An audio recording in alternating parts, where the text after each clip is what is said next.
इतना क्यों रखा है? संदर्भ अगर मैं आपको बताऊँ कि वेबिनार का उद्देश्य यहाँ पे ये रहेगा कि प्रतिभागियों को यह जानने में मदद मिलेगी कि अच्छी तरह से तैयार किए गए प्रश्न प्रभावी मूल्यांकन की नींव रखते हैं। ठीक है? तो मूल्यांकन की नींव रखते हैं। इसके बाद प्रतिभागियों को प्रश्न निर्माण की जटिलताओं को गहराई से समझने में मदद मिलेगी इस वेबिनार के द्वारा।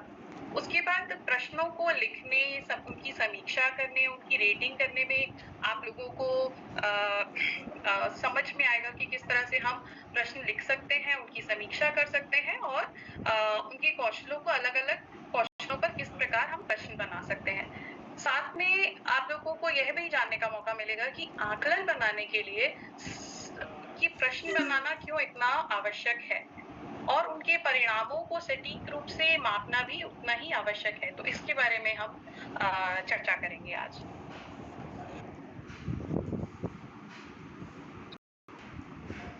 सत्र के लिए कुछ दिशा निर्देश हैं जो मैं आप लोगों को बता रही हूँ। कृपया पूरे वेबिनार के दौरान अच्छी तरह से जुड़े रहें। आप प्रश्नोत्तरी एक सेक्शन है Q&A का, उसमें जो भी आपके प्रश्न होंगे आप उसमें अपने प्रश्न पूछते जाइएगा। हमें जब भी बीच में इस वेबिनार के दौरान जब भी समय मिलेगा हम उसको देखेंगे तो आपके प्रश्नों को हम उत्तर दे देंगे। ठीक है? उसके बाद वेबिनार के दौरान साझा किए गए सर्वेक्षणों और गतिविधियों में भाग लें, जो कि हम बीच-बीच में आपसे पूछते जाएंगे कि आपने कितना समझा है। तो बीच-बीच में आपके लिए पोल क्वेश्चंस आएंगे और आपको उनके उत्तर देने होंगे। इससे आप लोगों को जो भी भ्रांति है या कुछ कंफ्यूजन है किसी भी प्रकार की, तो उसको दूर करने में आपको मदद मिलेगी। ठीक है? मैं आगे बढ़ती हूँ।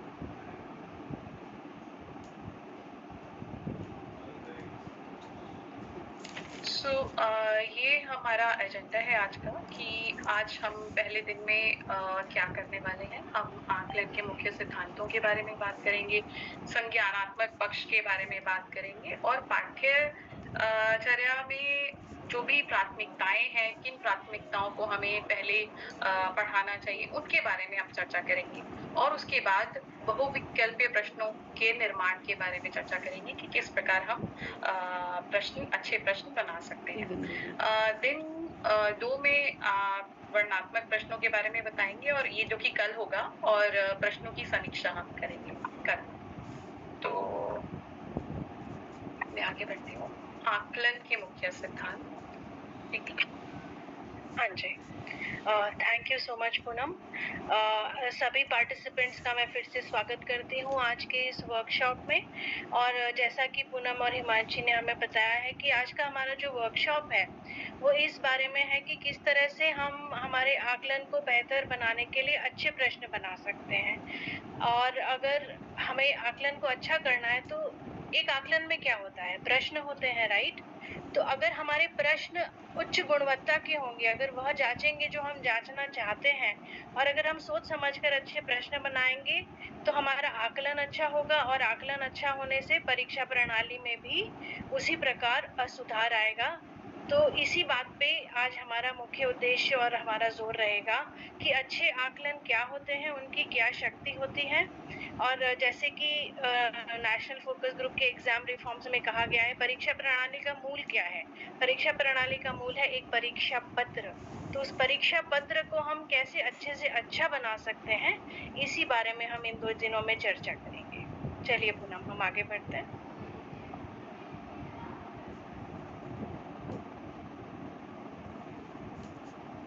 तो परीक्षण का क्या उद्देश्य होता है और प्रश्नों की हमारी परीक्षा प्रणाली में क्या भूमिका होती है, इस बात पर मैं आप सबका थोड़ा ध्यान लाना चाहूंगी। थोड़ा ध्यान से देखिएगा और कोई प्रश्न होगा तो जरूर पूछिएगा। जैसे कि हमने यहाँ पे एक ये चक्र बताया है, असेस, डायग्नोज और रेमेडिएट। आमतौर पर हमने प्रश्नों को और आकलन को किस तरह से देखा है? हम इस तरह से देखते हैं कि यहाँ पे कुछ पढ़ाया गया है और उसके आधार पर हमें बच्चों को प्रश्न पूछने हैं ताकि हमें पता चले कि उनको क्या आता है और क्या नहीं आता है और हम उसका परिणाम दे देते हैं परीक्षा के परिणाम के रूप में। पर आज हम उससे आगे आगे बढ़कर देखेंगे कि आकलन और परीक्षण का वास्तव में क्या उद्देश्य होता है हमारी शिक्षा प्रणाली में, और किस तरह से हम आकलन को न सिर्फ इसलिए यूज कर सकते हैं कि बच्चे क्या सीख रहे हो क्या नहीं, पर हम आकलन से भी सीखकर उससे आगे बढ़ सकते हैं। वो हम कैसे कर सकते हैं? आकलन क्यों करना चाहिए? जो सीखा है उसकी दक्षता को जानने के लिए, ये इस बात से तो आप सब सहमत होंगे। सीखने में जो कमियां रह गई हैं उन्हें पहचाना जा सकता है, सुधार के लिए उचित तरीकों को पहचाना जा सकता है, और दक्षता व कुशलता स्तर की पुष्टि करने के लिए फिर से आकलन किया जा सकता है। तो हम आकलन को अगर देखें, आज तक हमने जब आकलन को देखा है तो हम सिर्फ आप जो ये गहरे रंग वाला ग्राफ में जो गहरे रंग वाला हिस्सा है, हम हमेशा सिर्फ आकलन पे आमतौर पर इस चीज पर ध्यान देते थे कि असेस करना है, बच्चों को जांचना है। पर अब हम ये देखेंगे कि हम किस तरह से एक क्वेश्चन पेपर को या किसी क्वेश्चन को एक टूल या एक उपकरण के रूप में यूज कर सकते हैं, ताकि जब हम बच्चों को असेस करते हैं उसके बाद उस क्वेश्चन से जो हमें डेटा मिलता है वो हमें सिर्फ ये नहीं बताता है कि बच्चे किस चीज में दक्ष हैं या नहीं, उससे हम ये भी जान सकते हैं कि अगर वे किसी चीज में दक्ष नहीं है या उनमें कोई कमियां रह गई हैं, मान लीजिए उन्हें भाववाचक संज्ञा और विशेषण के बीच का अंतर समझ नहीं आ रहा है, तो हम उस चीज को डायग्नोज कर सकते हैं, यानी कि पहचान सकते हैं। एक प्रश्न के माध्यम से हम उसे पहचान सकते हैं कि ठीक है, हमने पहले असेस किया, फिर हमने देखा कि अच्छा ये एक चीज है जो एक कमी है किसी अवधारणा में जो रह गई है, ये हमें इस प्रश्न के माध्यम से पता चल रही है। अब ये कमी रह गई है तो एज अ शिक्षक के तौर पर हमें क्या करना है? हमें उस कमी को एड्रेस करना है कि हाँ, अगर ये कमी रह गई है तो इस अवधारणा को या इस विषय को मैं फिर से कक्षा में किस तरह से पढ़ाऊंगा या पढ़ाऊंगी, ताकि बच्चों की ये जो भ्रांत धारणा है या एक गलत धारणा है इसे ठीक किया जा सके। तो असेसमेंट बना, प्रश्न बना, उसके आधार पर मैंने बच्चों को जांचा, आंका, फिर मैंने देखा कि कुछ कमी रह गई है उनकी समझ में, उनकी अवधारणा में। उस कमी को भी मैंने पहचाना, उस कमी को पहचान कर मैंने उस हिसाब से हमारा लेसन प्लान या जो भी हमें बनाना है वो बनाया, उस कमी को एड्रेस किया, उस पर ध्यान दिया। अब मेरे को लगता है कि हाँ, अब बच्चों को यह फिर से समझ में आ गया होगा, अब उनको ये भ्रांत धारणा नहीं होनी चाहिए। तो उस चीज को एड्रेस करने के बाद मैं क्या करूंगी? मैं फिर से एक आकलन बनाऊंगी, उस पे काम करूंगी कि बच्चों को उस पे हो, और फिर से मैं ये आकलन बनाऊंगी और देखूंगी कि हाँ, अब इस कमी में उनको कोई उनकी समझ में जो कमी थी, अब तो वहां पे कोई शंका रह गई है या नहीं। इसीलिए असेसमेंट को और परीक्षण को हम इस चक्र के रूप में देखेंगे कि हम पहले असेस कर रहे हैं, फिर हम डायग्नोज कर रहे हैं, ढूंढ रहे हैं, पहचान रहे हैं कि कहाँ कमियां रह गई हैं सीखने पढ़ने में। उसके बाद हम उस पे सुधार का काम कर रहे हैं, और सुधार का काम करने के बाद हम फिर से ये देखना चाह रहे हैं कि हाँ, हमने जो काम किया उसका उद्देश्य पूरा हुआ या नहीं।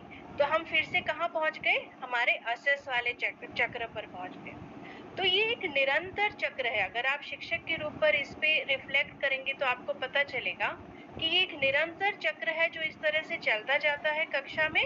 इसीलिए हमें असेसमेंट को केवल इस तरह से नहीं देखना है कि असेसमेंट फॉर ऑफ लर्निंग, सिर्फ ऑफ लर्निंग के रूप में नहीं देखना है कि अच्छा बच्चे ने क्या सीखा उसको हम असेस कर रहे हैं। हमें असेसमेंट को फॉर लर्निंग के रूप में देखना है कि इस असेसमेंट से हम क्या सीख रहे हैं, न केवल बच्चों के लिए पर एज अ शिक्षक हमारी क्या लर्निंग हो रही है इस बारे में कि बच्चों को क्या बात समझ में आई है और क्या बात समझ में नहीं आई है। तो असेसमेंट को हम एक टूल के रूप में अब हम एक यूज करना इस वर्कशॉप के माध्यम से सीखेंगे।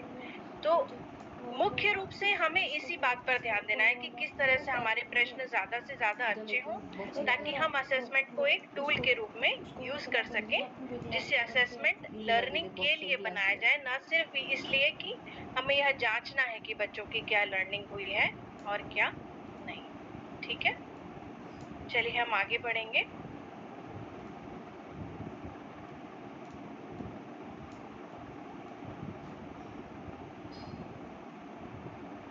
अच्छे प्रश्न क्यों पूछने चाहिए?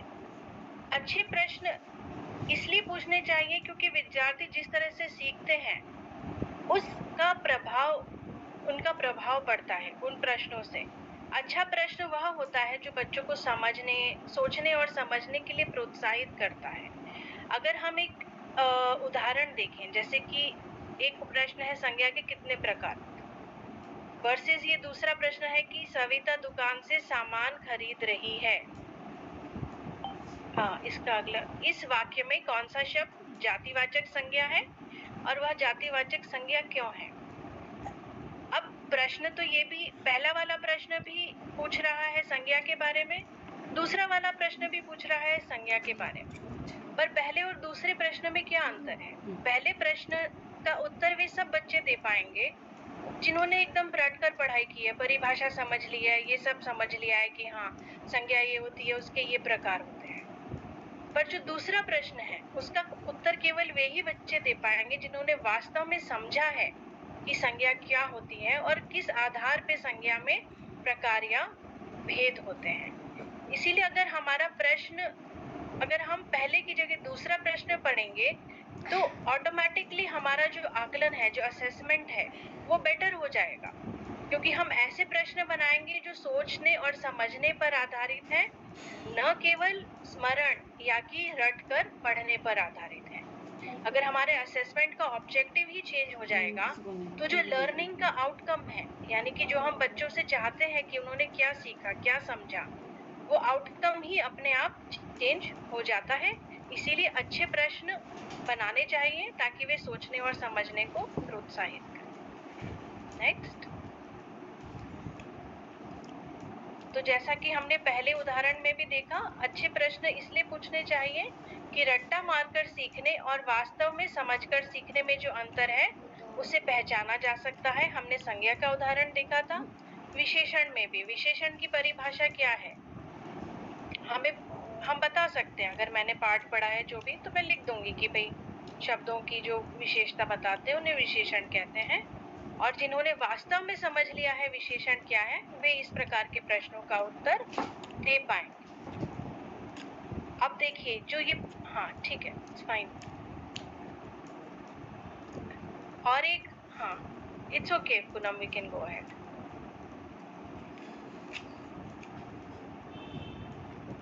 जो अच्छे प्रश्न बनाने से बच्चों में जो आम प्रकार की भ्रांत धारणाएं होती हैं किसी विषय को लेकर, वे सामने आती हैं। जैसे कि इस प्रश्न में अगर हम देखते हैं, एक तो आनंद की नौकरी छूट गई, दूसरा कल से ही उसकी पत्नी बीमार हो गई, इसे कहते हैं डैश। अब संदर्भ को समझते हुए बच्चों को देखना है कि इसमें कौन सा मुहावरा सबसे सटीक बैठता है। अब जब हम प्रश्न बनाते हैं और उन प्रश्नों का हमें डेटा मिलता है, जैसे कि हमने इस उदाहरण में आपको डेटा बताने की कोशिश की है कि जब हमें डेटा मिलता है तो उससे हमें और ज्यादा इंसाइट्स प्राप्त होती है, हमें अंतर्दृष्टि प्राप्त होती है कि बच्चे किस तरह की गलती कर रहे हैं। तो जो मैंने आपको सबसे पहले बताया था कि जो असेसमेंट को एक चक्र के रूप में हम यूज करना सीख सकते हैं, वो इसी तरह से है। हमें सिर्फ प्रश्न बना के उसका परीक्षा दे के फिर उसका परिणाम देने पर नहीं रुकना है, हमें उससे आगे बढ़ना है। जब डेटा आ जाएगा प्रश्न का तो हमें पता चलेगा कि किस तरह से हमें डायग्नोस करना है, किस तरह से हमें रेमेडिएट करना है, जो हमने सबसे पहले आगे के ग्राफ में देखा था कि हम देखें कि क्या कमियां रह गई हैं और हमें क्या सुधार करना है। यानी डायग्नोसिस और रेमेडिएशन हम कर पाएंगे अगर हम अच्छे प्रश्न बनाएंगे और हम प्रश्नों के डेटा के आधार पर इस पे आगे काम करेंगे। तो जैसे कि इस प्रश्न में दिख रहा है, सही उत्तर है कंगाली में आटा गीला होना, जो केवल 31% बच्चों ने चुना है। और अगर हम देखें जो ऑप्शन ए और डी है, एक पंथ दो काज होना, आटे के साथ घुन भी पिस जाना, इस तरह के ऑप्शन ठीक ठाक बच्चों ने चुने, 21% और 26%। तो इससे हमें पता चलता है कि कहीं ना कहीं बच्चों को इन मुहावरों की अभी पूरी समझ नहीं हो पाई है। वे किस आधार पर उत्तर दे रहे हैं, हम एक ही इस तरह से अनुमान लगा सकते हैं कि जिस भी मुहावरे में दो तरह की परिस्थितियां आई हैं, उन सारे मुहावरों को बच्चे सोच रहे हैं कि हाँ ये गलत, ये सही उत्तर हो सकता है। जैसे कि यहाँ एक तो आनंद की नौकरी छूट गई, दूसरा कल से ही। दो परिस्थितियां दी हैं, तो एक पंथ दो काज हो जाना, आटे के साथ घुन भी पिसना, कंगाली में आटा गीला होना, ये उन्हीं बच्चों ने चुना है, उन्हीं बच्चों ने चुना होगा जिन्होंने वास्तव में समझा है। बाकी जो अपने मन से ही कोई अनुमान के आधार पर सही उत्तर देने की कोशिश कर रहे हैं, वे इस प्रकार के उत्तर चुन सकते हैं। और जब डेटा आता है तो हम फिर उसके आधार पर हम ये देख सकते हैं कि हाँ, अभी कुछ सीखने में कमी रह गई है और हमें इसे किस तरह से एड्रेस करना है, हम उस पे ध्यान देंगे, ताकि बच्चे सोच समझकर उत्तर दें, ना कि केवल रट्टा मारकर या अनुमान के आधार पर। ठीक है। विद्यार्थी वास्तव में क्या सीख रहे हैं, इस बारे में हमें फीडबैक मिलता है अच्छे प्रश्नों से। हमने पहले प्रश्न के उदाहरण से ये देखा, ये और एक प्रश्न है, इसके उदाहरण से भी हमें यही मिलता है। यह एक वास्तविक प्रश्न है जो किसी परीक्षण में पूछा गया था और नीचे उसका डेटा दिया गया है। और जैसे कि आप देख सकते हैं, गुणवाचक विशेषण चुनना है बच्चों को। कक्षा 7 के लिए यह प्रश्न था। तो गुणवाचक विशेषण के हिसाब से सही उत्तर होगा खट्टे। और हमने देखा कि कई बच्चों ने 5 और थोड़े दोनों विकल्प भी चुने हैं। तो इससे हमें फीडबैक देने में आसानी होती है, हमें पता चलता है कि हाँ, उनको अभी भी भ्रांति हो रही है कि या तो उन्हें गुणवाचक समझ में नहीं आया है, वे पहचान नहीं पा रहे हैं, कहीं तो कुछ कमी रह गई है, कुछ गैप रह गया है जिसे भरने की आवश्यकता है। इसीलिए बच्चे वास्तव में क्या सीख रहे हैं वो देखकर उसके आधार पर उन्हें फीडबैक दिया जा सकता है, जब हम अच्छे प्रश्न बनाते हैं और हम प्रश्नों के डेटा पर ध्यान देते हैं। चलिए नेक्स्ट।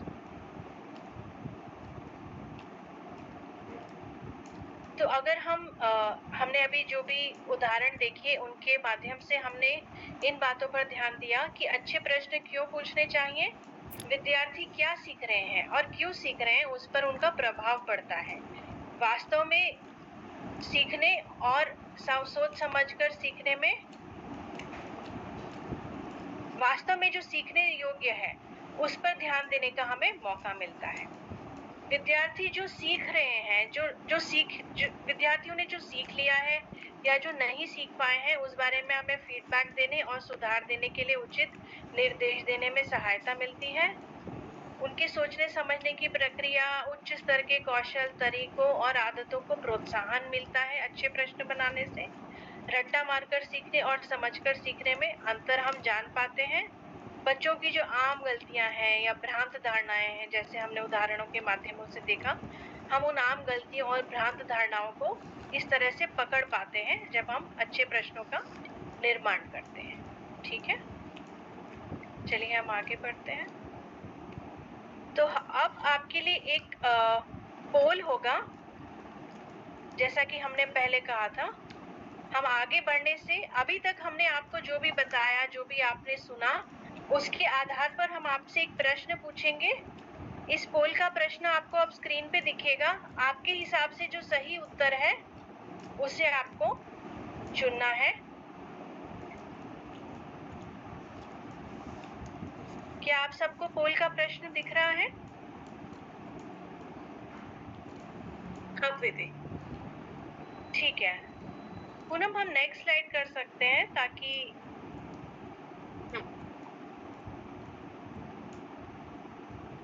पार्टिसिपेंट्स ने आंसर करना शुरू कर दिया है। प्लीज सभी लोग इस पोल में पार्ट ले लीजिए।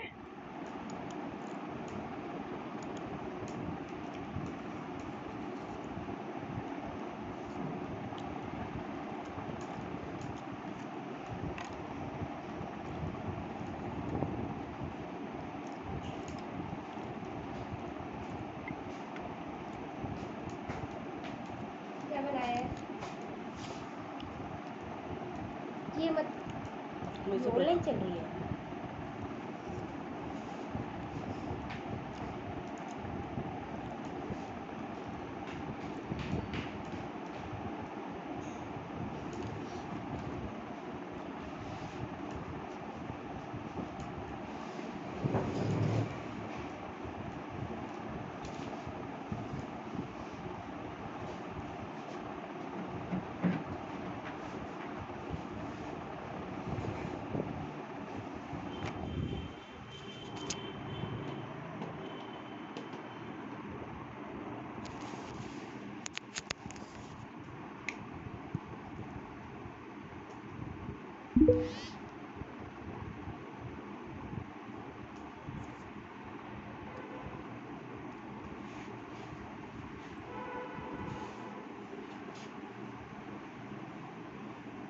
लगभग 71% पार्टिसिपेंट्स ने उत्तर दे दिया है। प्लीज बाकी लोग भी कर दीजिए।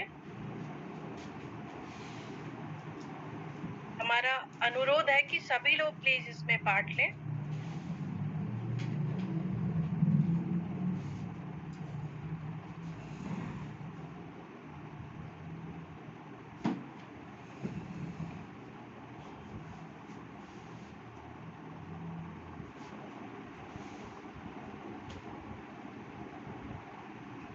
प्रश्न को ध्यान से पढ़िए और अभी प्रीति जी ने इनके बारे में बताया, हमने अभी चर्चा की है। सो आपको उत्तर मिलने में आसानी है।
ओके, मुझे लगता है मैंने पर्याप्त समय दे दिया है सभी को और हमें काफी चीजें आगे कवर करनी है, तो अब हम इस पोल को यहीं बंद करेंगे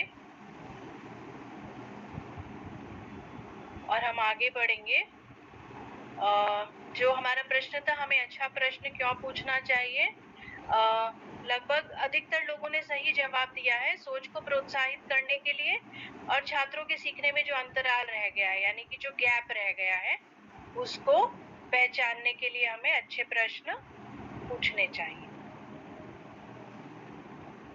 चलिए हम आगे बढ़ते हैं।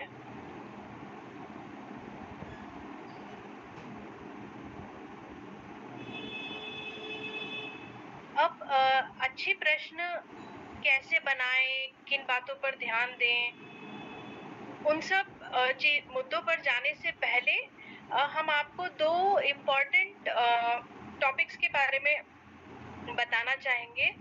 हो सकता है कि शिक्षक के तौर पर आप में से कुछ लोगों को या अधिकतर लोगों को इस बारे में पहले से पता हो, फिर भी क्योंकि यह वेबिनार है जिसमें बहुत सारे शिक्षक हमारे साथ जुड़े हुए हैं, तो उन सबकी जरूरतों को ध्यान में रखते हुए हम इन विषयों पर संक्षिप्त में चर्चा अवश्य करना चाहेंगे।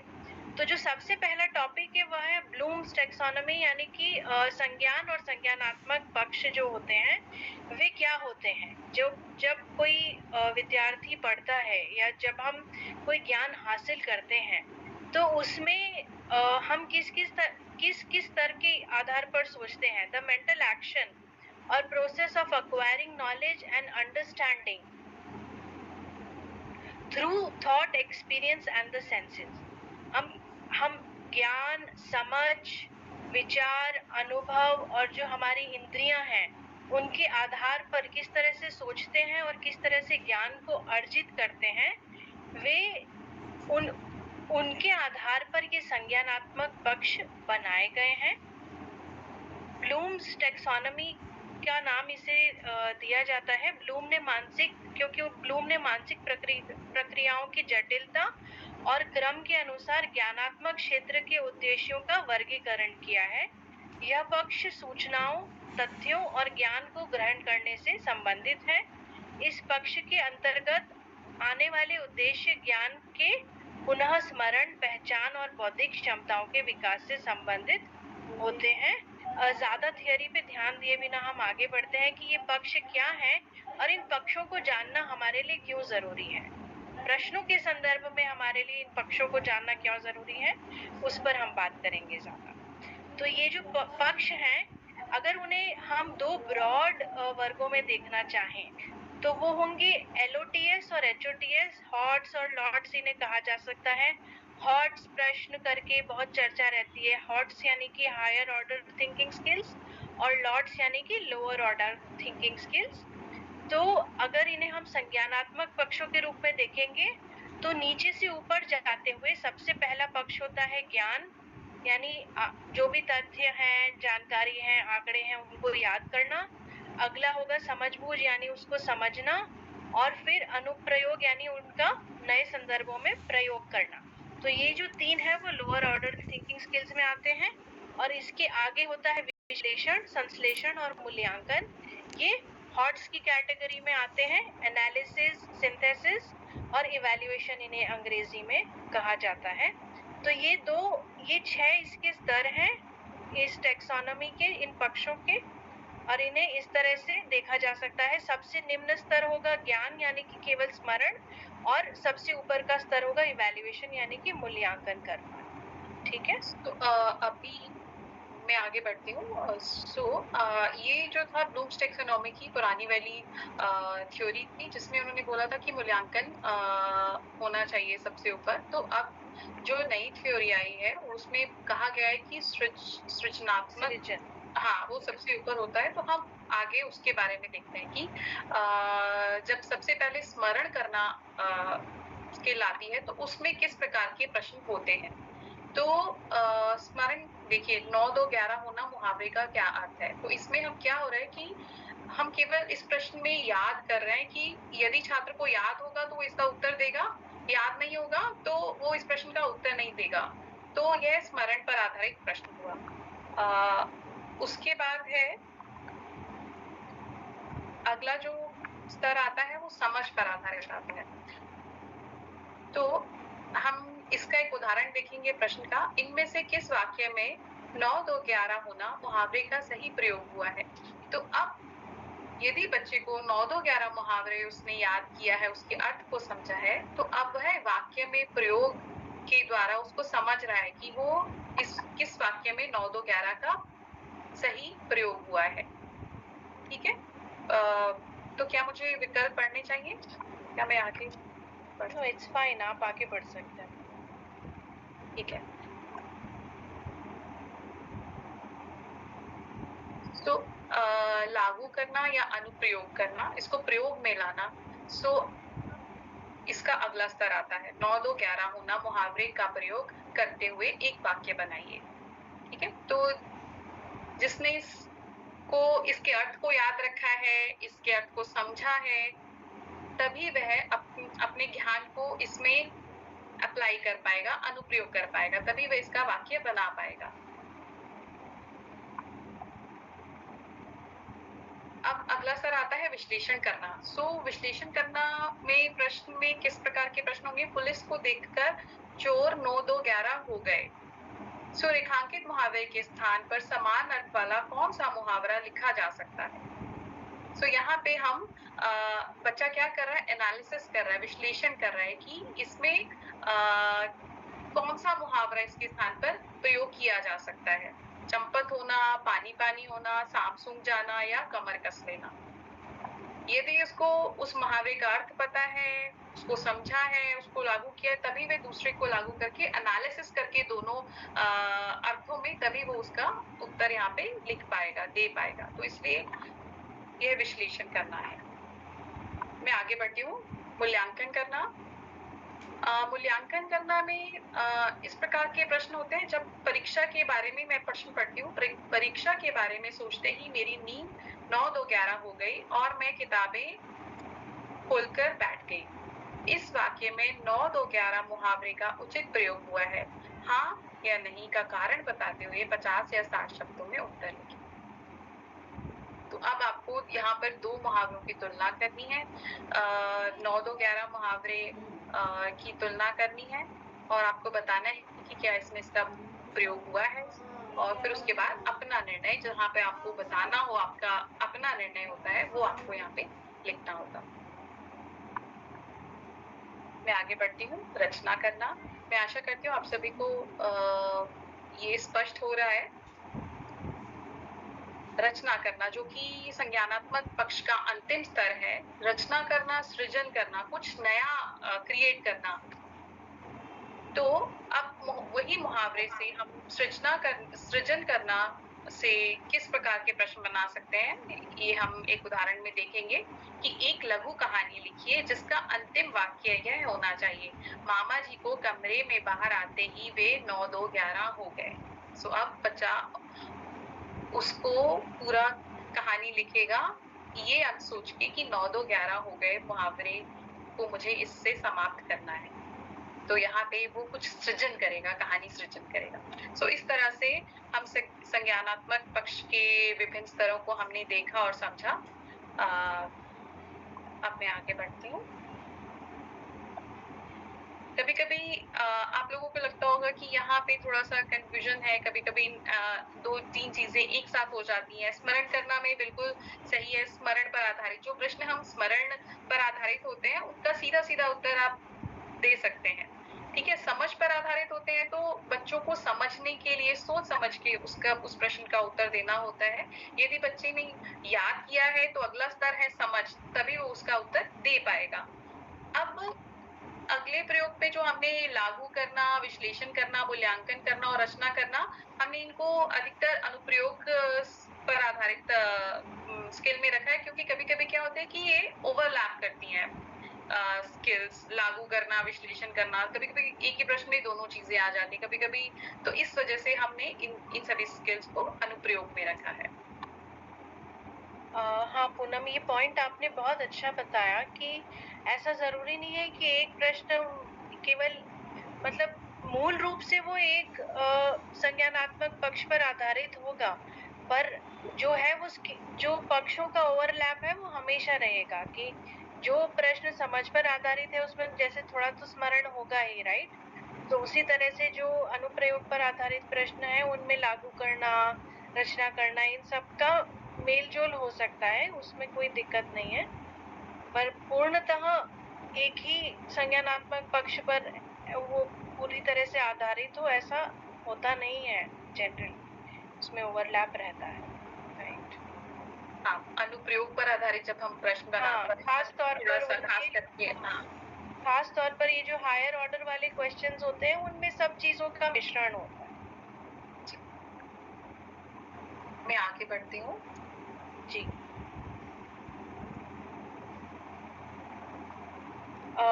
अब हम और एक पोल का प्रश्न स्क्रीन पर शेयर करने वाले हैं। प्लीज जितने भी लोग इसमें पार्ट ले सकें जरूर लीजिएगा।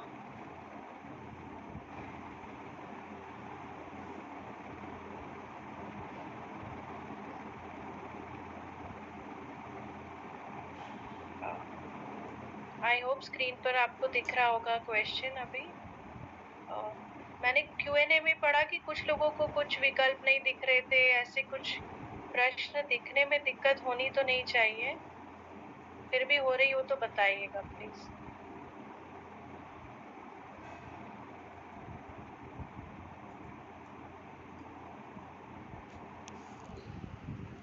प्रश्न है, कक्षा में किसी नाटक के प्रदर्शन के बाद आप अपने छात्रों से नायक का नाम बताने के लिए कहते हैं। यह प्रश्न किस संज्ञानात्मक डोमेन या किस संज्ञानात्मक पक्ष के अंतर्गत आएगा? स्मरण, समझ, अनुप्रयोग या विश्लेषण?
कुछ पार्टिसिपेंट और बचे हैं आंसर देने के लिए। अगर आप देख पा रहे हैं तो फटाफट इसका आंसर दीजिए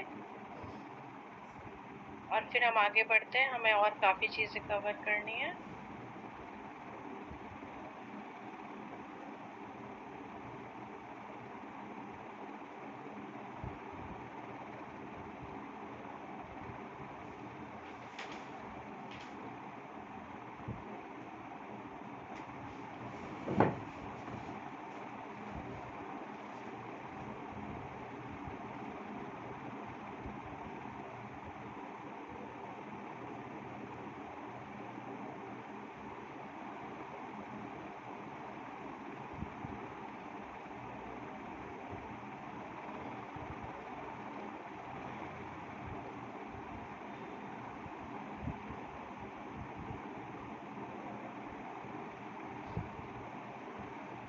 पाँच सेकंड में मैं पोल बंद कर दूंगी।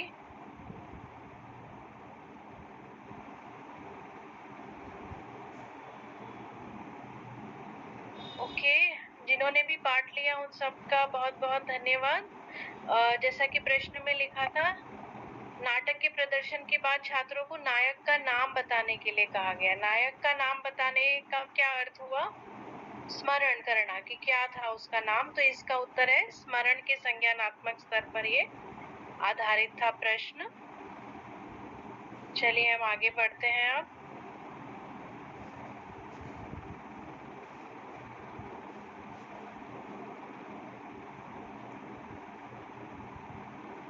तो हमने पहले बात की ब्लूम्स टैक्सोनॉमी के संज्ञानात्मक प्रक्षेप के बारे में बात की थी कि किस तरह से अलग-अलग डोमेन होते हैं उसमें।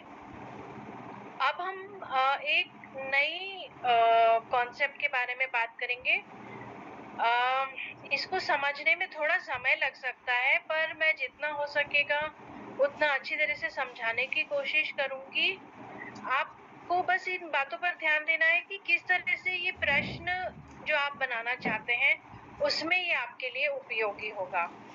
तो शिक्षक के तौर पर हम सब जानते हैं कि हमारे पास एक टेक्स्ट बुक होती है, बहुत सारे पार्ट होते हैं, पार्ट पे भी बहुत सारी चीजें होती है। तो जो हमारा जो सिलेबस होता है, जो करिकुलम होता है, पाठ्यक्रम बहुत ब्रॉड होता है। तो अगर आप जैसे कि यहाँ पे आपको स्क्रीन पे एक जो रेक्टेंगल दिख रहा है, अगर हम इसे एक हमारा सिलेबस मान ले तो ये एक पूरी फील्ड है जो हमारे पास अवेलेबल है। अब हमें अच्छे प्रश्न भी बनाने हैं, हमें अच्छा आकलन भी बनाना है, हमें अच्छे उन ऐसे प्रश्न बनाने हैं जिससे हमें भ्रांत धारणाएं पता चले, जिससे बच्चों को भी सीखने समझने में प्रोत्साहन मिले, हम बच्चों की कमियों को भी समझ पाएं, उनका निदान भी कर पाएं। तो अगर हमारा उद्देश्य इस तरह से है कि हमें असेसमेंट को जो हमने जो सबसे शुरू में मैं फिर से उसी पे ध्यान लाना चाहूंगी कि हमने जो एक असेसमेंट का चक्र देखा था सबसे पहले, अगर हमारा उद्देश्य वो है कि हम असेस करना चाहते हैं ताकि हम डायग्नोस कर सकें और सुधार कर सकें, तो जो सिलेबस है उतने सारे सिलेबस में से हम किन बातों पर ध्यान दें और किन पे ध्यान न दें, तो उसी के लिए एक चीज है, एक कॉन्सेप्ट है जिससे हम आपको परिचित करवाना चाहेंगे। तो इतना बड़ा जो हमारे पास सिलेबस उपलब्ध है उसमें हम जो मुख्य बातें हैं उन तक कैसे पहुंचा जाए, उस कॉन्सेप्ट से मैं आज आपको परिचित करवाना चाहूंगी। चलिए नेक्स्ट स्लाइड।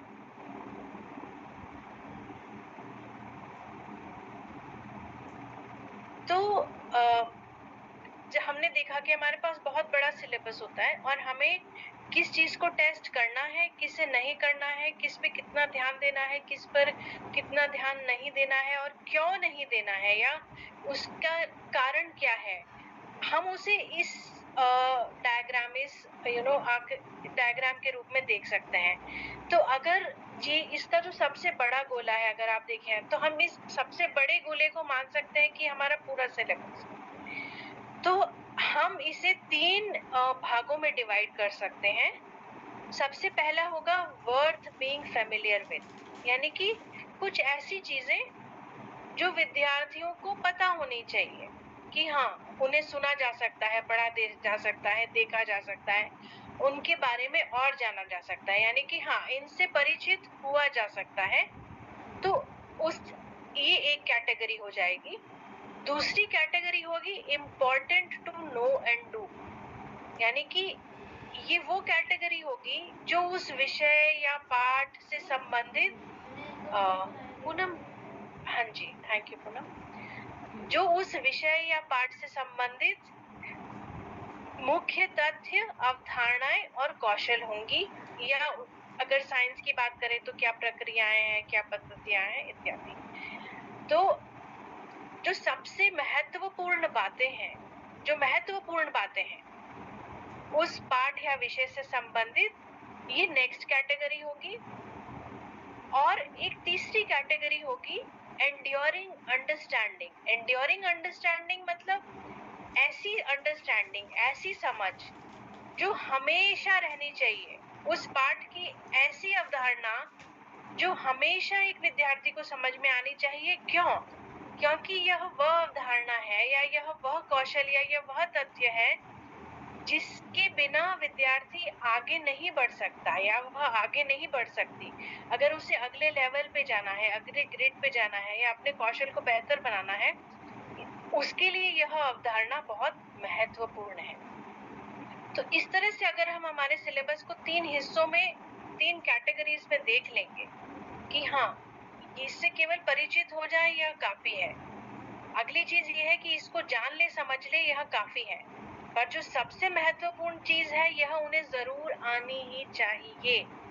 ये ऐसी चीज है जिसके बिना काम ही नहीं चलेगा, इसीलिए इसे एंड्योरिंग अंडरस्टैंडिंग कहा जा सकता है। ठीक है, सोच समझकर चुनी गई बातें, ऐसी चीजें जो पाठ के मूल ज्ञान भाव से संबंधित है, जिन पर उसका आधार है, वे बड़े या मुख्य विचार जो विद्यार्थियों को हमेशा पता होने चाहिए। ठीक है, तो इस तरह से हम हमारे पाठ को या विषय को 3 कैटेगरीज में देख सकते हैं। चलिए आगे बढ़ते हैं। ये जो पूरा कॉन्सेप्ट है, ये कॉन्सेप्ट एक चीज पर बेस्ड है जिसे कहा जाता है अंडरस्टैंडिंग बाय डिजाइन। अगर आप जब वर्कशॉप के बाद मैं आप सबसे अनुरोध करूंगी कि अंडरस्टैंडिंग बाय डिजाइन आप गूगल करें। आपको इस पे बहुत ज्यादा मटेरियल मिलेगा इंटरनेट पर। आपकी जितनी श्रद्धा हो उसके अनुसार इसे पढ़ें और देखें कि किस तरह से ये बहुत उपयोगी हो सकता है, न केवल कक्षा के लिए बल्कि प्रश्न बनाने के लिए भी। तो अंडरस्टैंडिंग बाय डिजाइन जो है, वह हम जो आमतौर पर स्कूलों में जो डिजाइन यूज करते हैं सीखने सिखाने की प्रक्रिया के लिए, अगर हम उसे एक पारंपरिक डिजाइन या ट्रेडिशनल डिजाइन का नाम दें, तो पारंपरिक डिजाइन की तुलना में अंडरस्टैंडिंग बाय डिजाइन का जो कॉन्सेप्ट है वह किस तरह से अलग है। तो अंडरस्टैंडिंग बाय डिजाइन का जो कॉन्सेप्ट है उसे बैकवर्ड डिजाइन भी कहा जा सकता है। उसे बैकवर्ड डिजाइन क्यों कहा जाता है ये मैं आपको अभी बताऊंगी।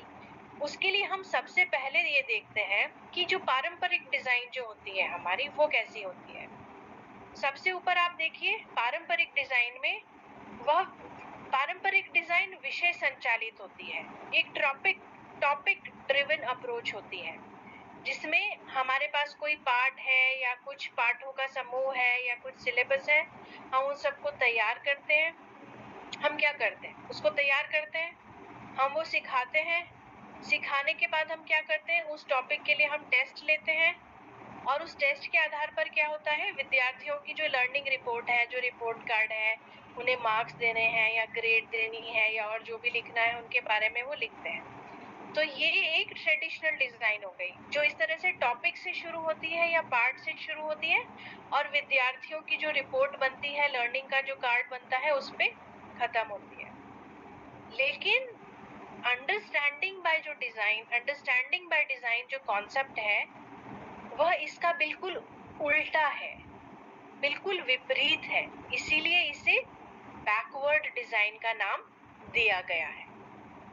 इस डिजाइन में सबसे पहले हमें नीचे के जो सबसे नीचे की सीढ़ी आपको दिख रही है वहां से शुरू करना है। सबसे नीचे क्या होगा, इसमें सबसे पहले हम अपेक्षित सीखने की एक सूची बनाएंगे जिसे हम कहते हैं learning outcomes. Backward design outcome driven approach होती है, परिणाम संचालित होती है। तो हम सबसे पहले क्या बनाते हैं, एक लर्निंग आउटकम की सूची बनाते हैं। मान लीजिए एक पार्ट है हमारे पास, तो हम उस पार्ट की तैयारी करने से पारंपरिक डिजाइन में हम क्या करेंगे, उस पार्ट की तैयारी करेंगे। लेकिन अंडरस्टैंडिंग बाय डिजाइन में हम क्या करेंगे, ठीक है हमारे पास पार्ट है, पर हमें सबसे पहले क्या करना है, हमें उसके लर्निंग आउटकम्स लिखने हैं कि यह पाठ समझने और पढ़ने के बाद जो मेरे कक्षा के विद्यार्थी हैं उनको 1 2 3 4 5 ये चीजें जरूर आ जानी चाहिए। तो ये कौन सी चीजें होनी चाहिए, जो हमने पहले का ग्राफ देखा था। Poonam, can we go back to that diagram, क्या हम वो डायग्राम, हाँ जी थैंक यू पूनम। तो ये जो लर्निंग आउटकम्स है हमारे, कि हमारे मेरे विद्यार्थियों को ये 1 2 3 4 5 आ जाना चाहिए। क्या आ जाना चाहिए, ये हम important to know and do और अंडरस्टैंडिंग, इंड्योरिंग अंडरस्टैंडिंग में से इसको चुन सकते हैं कि यह जानना जरूरी है और ये एंड्योरिंग अंडरस्टैंडिंग है, इसीलिए ये तो जरूर आना ही चाहिए। इसीलिए हम हमारे पाठ को या सिलेबस को इस तरह से 3 भागों में बांट सकते हैं। या next slide Poonam, thank you. तो हम सबसे पहले लर्निंग आउटकम की सूची बनाएंगे इस आधार पर कि सीखने के लिए क्या महत्वपूर्ण है और एंड्योरिंग अंडरस्टैंडिंग क्या है। अब मैंने ये सूची बना ली, तो सूची बनाने के बाद मैं पहले से ही क्या करके रखूंगी, सीखने और परीक्षण के लिए आकलन बना लूंगी।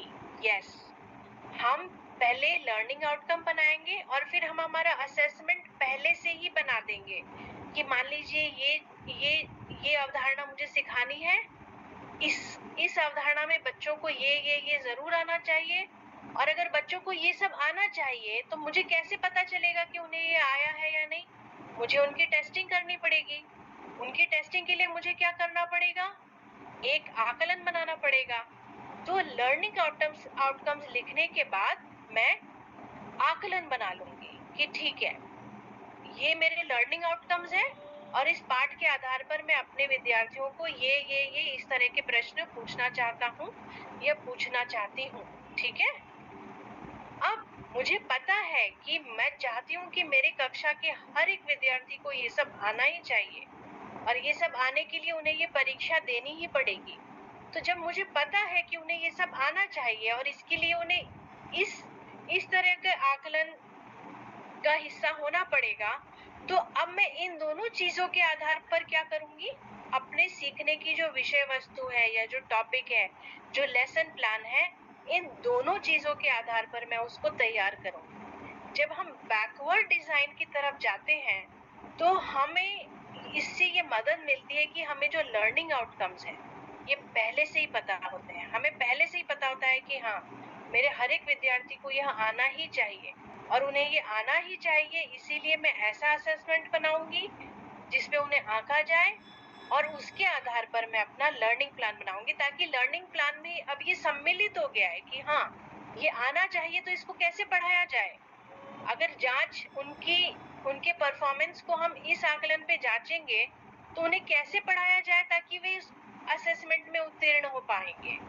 ठीक है, तो मैं आशा करती हूँ कि अब आपको समझ में आएगा कि पारंपरिक डिजाइन और अंडरस्टैंडिंग बाय डिजाइन यानी कि बैकवर्ड डिजाइन में कितना अंतर है। मुझे पता है आउटकम्स क्या है, मुझे पता है मुझे क्या टेस्ट करना है और मुझे उन उद्देश्यों तक पहुंचना है, इसीलिए मैं उसी तरह से पढ़ाऊंगी कि मेरे कक्षा का प्रत्येक विद्यार्थी उस तक पहुंच पाए। तो इस तरह से जब हम बैकवर्ड डिजाइन के आधार पर काम करते हैं तो हम केवल उन चीजों पर ध्यान देते हैं जो उस विषय या अवधारणा के लिए सबसे महत्वपूर्ण चीजें हैं, जो चीजें वास्तव में महत्व रखती हैं, ताकि जो हमारा समय चला जाता है सिलेबस की हर चीज, हर छोटे मोटे टॉपिक को कवर करने में, वो ना जाए। केवल लर्निंग आउटकम्स पे ध्यान दें, हम पहले से हमारे असेसमेंट बना लें ताकि हम जो सिखाना चाह रहे हैं वो अपने आप उस तरह से फोकस हो जाए, हमें पता चल जाए कि हाँ इसको इसी तरह से पढ़ाना है, क्योंकि हम चाहते हैं कि हमारे विद्यार्थियों को वो सारी बातें समझ में आ जाए जो वास्तव में बहुत ज्यादा महत्वपूर्ण है विषय या उस पाठ के इमीडिएटली, ठीक है। तो इसके क्या फायदे होते हैं? इससे बेहतर एंगेजमेंट होता है विद्यार्थी का, उनको ज्यादा रुचि आती है और लर्निंग आउटकम्स विद्यार्थियों के साथ पहले से शेयर कर दिए जाते हैं। असेसमेंट नहीं शेयर किया जाता है ऑब्वियसली, पर लर्निंग आउटकम्स उनके साथ शेयर कर दिए जाते हैं, तो उन्हें पता होता है कि इस पाठ के आधार पर उनसे क्या अपेक्षाएं हैं। तो इससे विद्यार्थियों को पता होता है कि हाँ, ये पाठ मैं क्यों पढ़ रहा हूँ या क्यों पढ़ रही हूँ, क्योंकि मुझे इससे ये कौशल या ये अवधारणाएं सीखने में मुझे मदद मिलेगी। तो उनका एंगेजमेंट बेटर होता है, समय का बेहतर सदुपयोग होता है, क्योंकि हम छोटी चीजों पर ध्यान नहीं देते हैं जिनकी आवश्यकता नहीं है। हम पूरी तरह से तैयार होते हैं, हमें पता होता है कि आकलन क्या होगा और हमें पढ़ाना किस तरह से, और हमारा इंटेंशन जो है बिल्कुल क्लियर होता है। हमारा इंटेंशन होता है लर्निंग आउटकम्स को हासिल करना, और वह विद्यार्थी के लिए होता है। हमारा इंटेंशन सिर्फ टॉपिक के लिए नहीं होता है, जो कि पारंपरिक डिजाइन में है कि भाई हाँ, टॉपिक ये है और इसे पढ़ाना है। बैकवर्ड डिजाइन का ये है कि ये आउटकम ये है क्योंकि विद्यार्थी के लिए ये आउटकम आवश्यक है। तो ये मुख्य अंतर है पारंपरिक और बैकवर्ड डिजाइन में, और इसीलिए बैकवर्ड डिजाइन का प्रयोग करने से हम बेहतर असेसमेंट्स बना सकते हैं, क्योंकि हमें पता होता है कि क्या टेस्ट करना है और उसको टेस्ट करना क्यों जरूरी है, क्योंकि वो इम्पोर्टेंट टू नो है, क्योंकि एंड्योरिंग अंडरस्टैंडिंग है उस विषय या उस पाठ में। ठीक है, अब हम आगे बढ़ेंगे।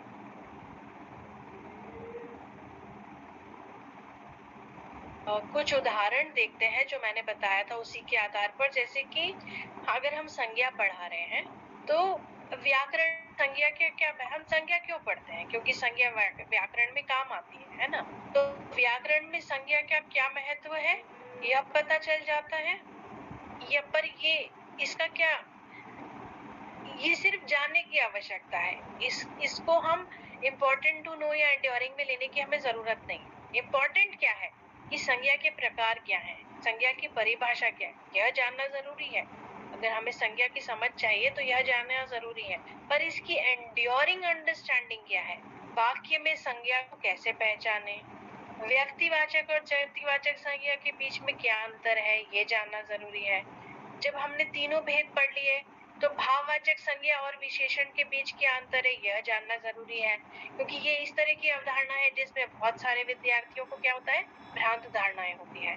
तो इस तरह से किसी टॉपिक को हम इन 3 कैटेगरीज में डाल सकते हैं, ताकि जो कैटेगरी 2 और 3 है, इम्पोर्टेंट टू नो और एंड्योरिंग अंडरस्टैंडिंग, हम उसी पर ध्यान दें हमारे प्रश्नों को बनाने के लिए। ठीक है, चलिए नेक्स्ट। हमारा अगला सेक्शन आ रहा है। यह सेक्शन बहुत ही रोचक होगा, क्योंकि पूनम प्लीज आप उसी स्लाइड पे रहिए पहले। हाँ जी, क्योंकि हम एक पोल करेंगे अब यहाँ फिर से, तो यह सेक्शन बहुत रोचक होगा। हम आज इसके बारे में बहुत विस्तार से चर्चा करना चाहेंगे। उसके पहले आप सबके लिए फिर से एक पोल है। आप बहुत अच्छी तरह से भाग ले रहे हैं और हमें भी मजा आ रहा है, तो प्लीज इसमें भाग लीजिए। स्क्रीन पर आ गया है आपका प्रश्न।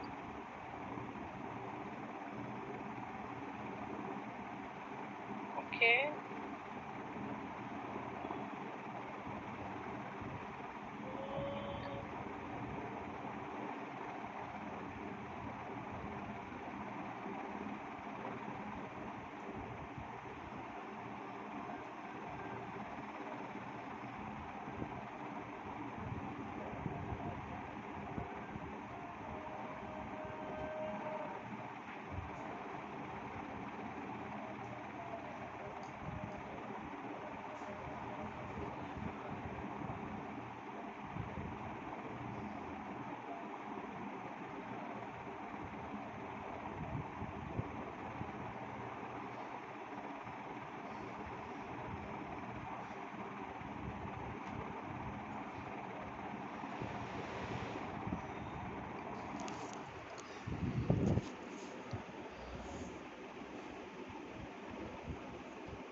आपको जो भी लगता हो बहुविकल्पी प्रश्न यानी कि जो मल्टीपल चॉइस क्वेश्चन जिन्हें कहते हैं, इस तरह के क्वेश्चंस पेपर में होते हैं, आपने भी बनाए होंगे, देखे होंगे।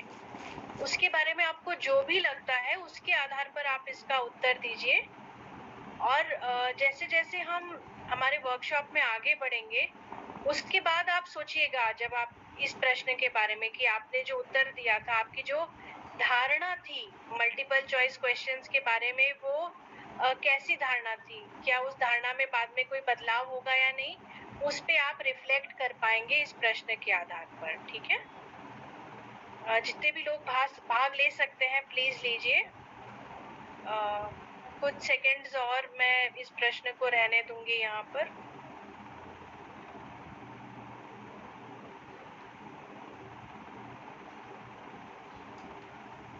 अभी आप ये मत सोचिए कि इसका क्या आंसर सही है क्या गलत है। अभी आप जो भी समझते हैं मल्टीपल चॉइस क्वेश्चंस के बारे में, उसके आधार पर इसका आप उत्तर दे सकते हैं।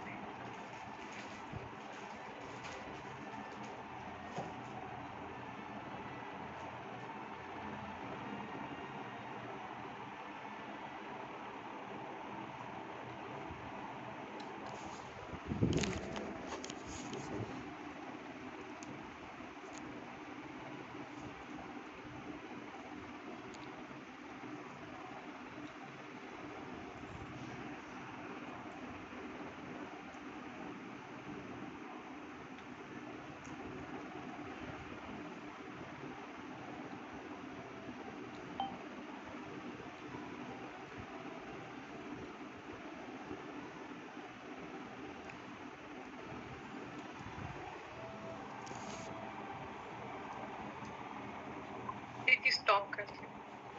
हाँ जी, चलिए बस 1 2 3 होल एंड हो रहा है यहाँ पर। जब हम इस सेक्शन के बारे में जब हम बात कर लेंगे कि बहुविकल्पीय प्रश्न क्या होते हैं, कैसे होते हैं, उसके बाद मैं आपके साथ फिर से इस पोल के रिजल्ट्स साझा करूंगी। तब हम देखेंगे कि आपने अभी क्या उत्तर दिया था और बाद में आपने इसके आधार पर क्या उत्तर दिया। ठीक है, अच्छे, अभी हम देखेंगे कि अच्छे बहुविकल्पीय प्रश्न किस तरह से बनाए जा सकते हैं। मैं आगे बढ़ती हूँ। बहुविकल्पीय प्रश्न बनाने के क्या फायदे होते हैं, एमसीक्यू बनाने के क्या फायदे होते हैं। सबसे पहले हमें हायर और लोअर ऑर्डर थिंकिंग स्किल्स दोनों का परीक्षण किया जा सकता है इसके द्वारा। व्यक्तिगत मूल्यांकन से मुक्त होते हैं, मतलब इंडिविजुअली किसी को आप पार्शियल नहीं हो सकते किसी के लिए। यदि आप मूल्यांकन कर रहे हैं तो क्योंकि वो प्रश्न एमसीक्यू है तो उसका उत्तर या तो सही होगा या तो गलत होगा। तो टीचर पक्षपात रहित होते हैं, तो अपना इसमें पक्षपात की कोई गुंजाइश नहीं रहती है। उसके बाद बड़े पैमाने पर विद्यार्थियों की प्रतिक्रियाओं को जांच सकते हैं। तो यदि एमसीक्यू होंगे तो हम बहुत बड़े पैमाने पर विद्यार्थियों की प्रतिक्रियाओं को जान सकते हैं। मूल्यांकन करना आसान होता है, एक ही साथ चेकिंग करने के लिए भी इजी होता है क्योंकि OMR शीट आती है, उसके बाद हमारा आंसर भी उसी पे मिल जाता है, तो हमें आसानी होती है उसका मूल्यांकन करने के लिए भी। निदानात्मक परीक्षण के लिए यह फायदेमंद साबित होता है। जैसे कि प्रीति जी ने बताया कि हाँ, हमें जब हम असेसमेंट करते हैं, आंकलन करते हैं, तो उसके बाद हमें पता चलता है कि कौन सा बच्चा किस क्षेत्र में या किस अवधारणा में कमजोर है, तो हम उसके आधार पर रेमेडियल करते हैं। तो हमारा निदानात्मक परीक्षण के लिए ये फायदेमंद साबित होता है।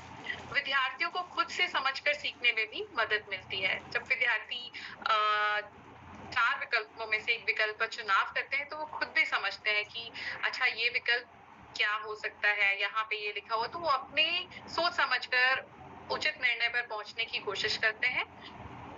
उसके बाद परीक्षण के अच्छे और कम अंक प्राप्त करने वाले विद्यार्थियों के बीच अंतर दिखने में भी मदद मिलती है। आपको एक साथ परिणामों के बाद यह पता चल जाता है कि किसने अच्छे अंक प्राप्त किए, क्योंकि एमसीक्यू को मूल्यांकन करना आसान है, तो आपको तुरंत परिणाम भी प्राप्त हो जाते हैं और आप तुरंत से ये भी पता कर पाते हैं कि अच्छे अंक लाने वाले छात्र कौन है और कम अंक लाने वाले छात्र कौन से। महत्वपूर्ण इसलिए हो जाता है कि आप आपको उसके आधार पे अपना निदानात्मक परीक्षण, निदानात्मक कार्य कर सकते हैं। गलत अवधारणा और त्रुटियों को समझने में भी मदद मिलती है। यदि कोई बच्चा किसी प्रश्न का गलत उत्तर दे रहा है, तो आपको ये जानने का मौका मिलेगा कि उस बच्चे ने उस प्रश्न को गलत समझा है, या उस अवधारणा को गलत समझा है, या उसके दिमाग में पहले से ही कोई अवधारणा या कोई मिसकंसेप्शन पहले से ही है। तो आपको ये जानने में मदद मिलती है। आगे बढ़ते हैं। अच्छा प्रश्न कैसा होता है, जिसमें उसके क्या लाभ होते हैं? स्कोरिंग कुशल होती है, जो कि हमने अभी देखा कि वस्तुनिष्ठ और डेटा प्रारूपों का बड़े पैमाने पर विश्लेषण करना आसान हो जाता है। क्योंकि जब आपके पास डेटा आता है तो आप देख पाते हैं कि अच्छा, इतने प्रतिशत बच्चों ने ए विकल्प को चुना है और इतने प्रतिशत विकल्पों 50 से अधिक बच्चों ने गलत विकल्प को चुना है। तो आपको ये समझने का मौका मिलता है कि बच्चे ने क्यों इसको गलत समझा है, और या तो फिर आपको ये समझना होगा क्या मेरे शिक्षण प्रक्रिया में कोई कमी थी, या बच्चे के समझने में ये सारी चीजें आपको समझने में, एनालिसिस करने में, उसका विश्लेषण करने में उस पूरी प्रक्रिया को आसानी रहती है। तो इसका उपयोग गलत धारणाओं, सामान्य त्रुटियों के निदान के लिए भी किया जा सकता है। इसका उपयोग कई संज्ञानात्मक स्तरों के कौशलों का परीक्षण करने के लिए भी किया जा सकता है। यदि आपको हायर ऑर्डर थिंकिंग स्किल पर प्रश्न बनाने हैं, या आपको केवल स्मरण पर आधारित प्रश्न बनाने हैं, या समझ पर आधारित प्रश्न, तो आप अलग अलग स्तरों पर आधारित प्रश्न बनाकर उनके अलग अलग संज्ञानात्मक पक्षों का परीक्षण कर सकते हैं। चुनौतियां भी आती हैं इसमें कुछ। देखते हैं, उच्च स्तरीय प्रश्न बनाना चुनौतीपूर्ण तो होता है, क्योंकि उसमें अधिक समय लगता है उच्च स्तरीय प्रश्न बनाने में। इससे छात्रों की विचार प्रक्रिया का पता नहीं चलता, क्योंकि आप नहीं जान पाते बच्चे किस तरह से सोच रहे हैं जब तक आप उनसे वार्तालाप नहीं करते हैं। आपने बच्चे ये विकल्प क्यों चुना है, ये विकल्प क्यों नहीं चुना। इससे हम लोगों को, शिक्षकों को ये पता नहीं चल पाता है कि बच्चा उस प्रश्न के पीछे क्या सोच रहा था। अच्छे और ध्यान भटकाने वाले विकल्पों के साथ एक अच्छा प्रश्न बनाने में समय लगता है। जब आप विकल्प बनाते हैं, प्रश्न तो बन जाता है, जब आप उसके लिए विकल्प बनाते हैं, अच्छे विकल्प बनाने होते हैं, तो उसमें समय लगता है। तो ये कुछ चुनौतियां हैं अच्छे प्रश्न बनाने में, जो कि आप लोगों को पता होगा जब आप प्रश्न बनाते होंगे। मैं आगे बढ़ती हूँ। अब हम प्रश्नों की शब्दावली में देखेंगे कि हम किस तरह से एक प्रश्न को देखते हैं, जो कि ये जो आप स्क्रीन पर देख रहे हैं, स्टेम, आंसर की, डिस्ट्रैक्टर, ये एक यूनिवर्सल यूज करते हैं हम सब लोग, जहाँ पे भी यूज किया जाता है। मैं आपको स्टेम के बारे में बताती हूँ पहले। स्टेम क्या होता है? स्टेम प्रश्न का और टेस्टिंग स्टेटमेंट का हिस्सा होता है। जैसे कि आप देख रहे होंगे स्क्रीन पर, राहुल बस से आगरा का ताजमहल देखने गया, इस वाक्य में जातिवाचक संज्ञा पहचानिए। तो ये पूरा स्टेम हुआ। अगर मैं ये बोलूं कि राहुल बस से आगरा का ताजमहल देखने गया, तो ये हमारी टेस्टिंग स्टेटमेंट है। ठीक है।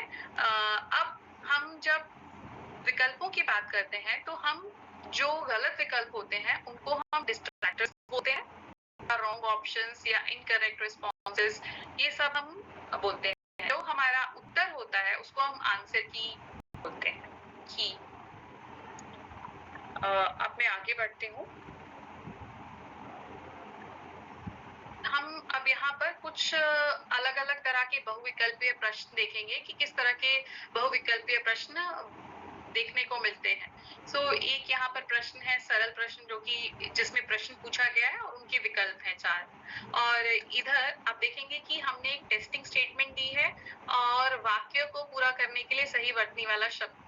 तो यह एक सरल प्रकार के बहुविकल्पीय प्रश्न है। मैं आगे बढ़ती हूँ।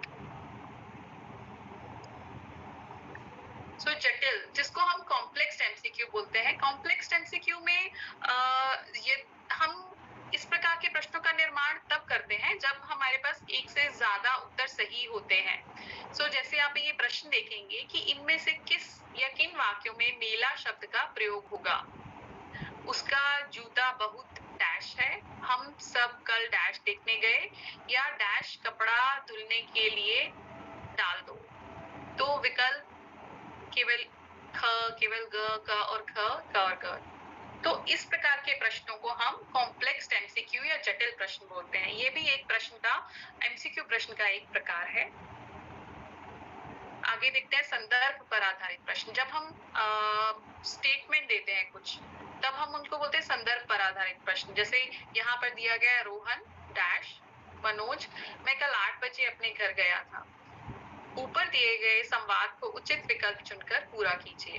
तो ये संदर्भ पर आधारित, जब हम कोई संदर्भ देते हैं छोटा सा, तब हम उस संदर्भ पर आधारित प्रश्न पूछते हैं। तो ये संदर्भ पर आधारित प्रश्न हुआ। आगे देखते हैं कथन और कारण पर आधारित प्रश्न।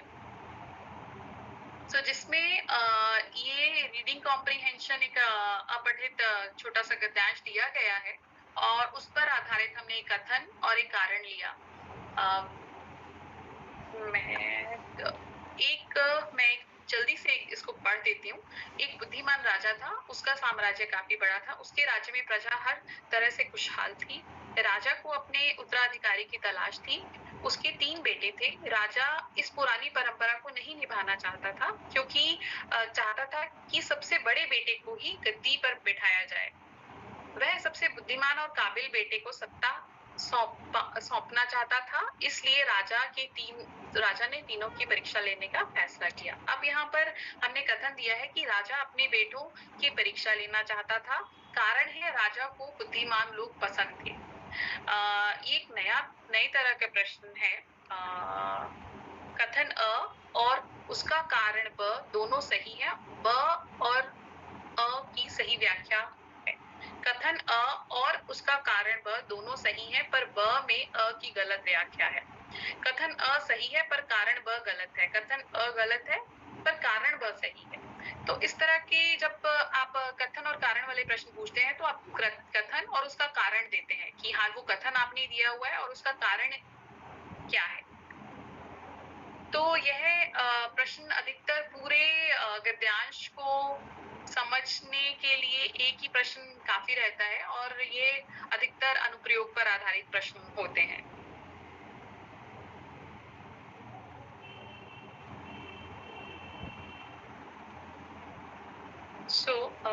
आकलन की विश्वसनीयता और वैधता पर प्रभाव।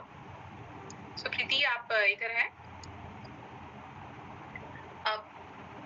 प्रश्नों की गुणवत्ता का प्रभाव परीक्षण की इन चीजों पर पड़ता है: विश्वसनीयता, रिलायबिलिटी, वैधता और निष्पक्षता। हाँ, यस, मैं ना कुछ Q&A में काफी प्रश्न आए हुए थे, मैं उनका भी उत्तर देती जा रही थी। टीचर्स बाद में चेक कर सकते हैं, मैंने कुछ का जवाब दिया है। खैर, हम आगे बढ़ते हैं। जो हम बात कर रहे थे कि आकलन की विश्वसनीयता और वैधता पर उसका प्रभाव पड़ता है। तो प्रश्नों की गुणवत्ता का प्रभाव इन चीजों पर पड़ता है। किस तरह से पड़ता है और इन पर हमें ध्यान देना क्यों जरूरी है? हमारा प्रश्न रिलायबल यानी विश्वसनीय, वैलिड और निष्पक्ष होना ही चाहिए। रिलायबल का मतलब है कि बार बार किए जाने पर समान परिणाम मिले।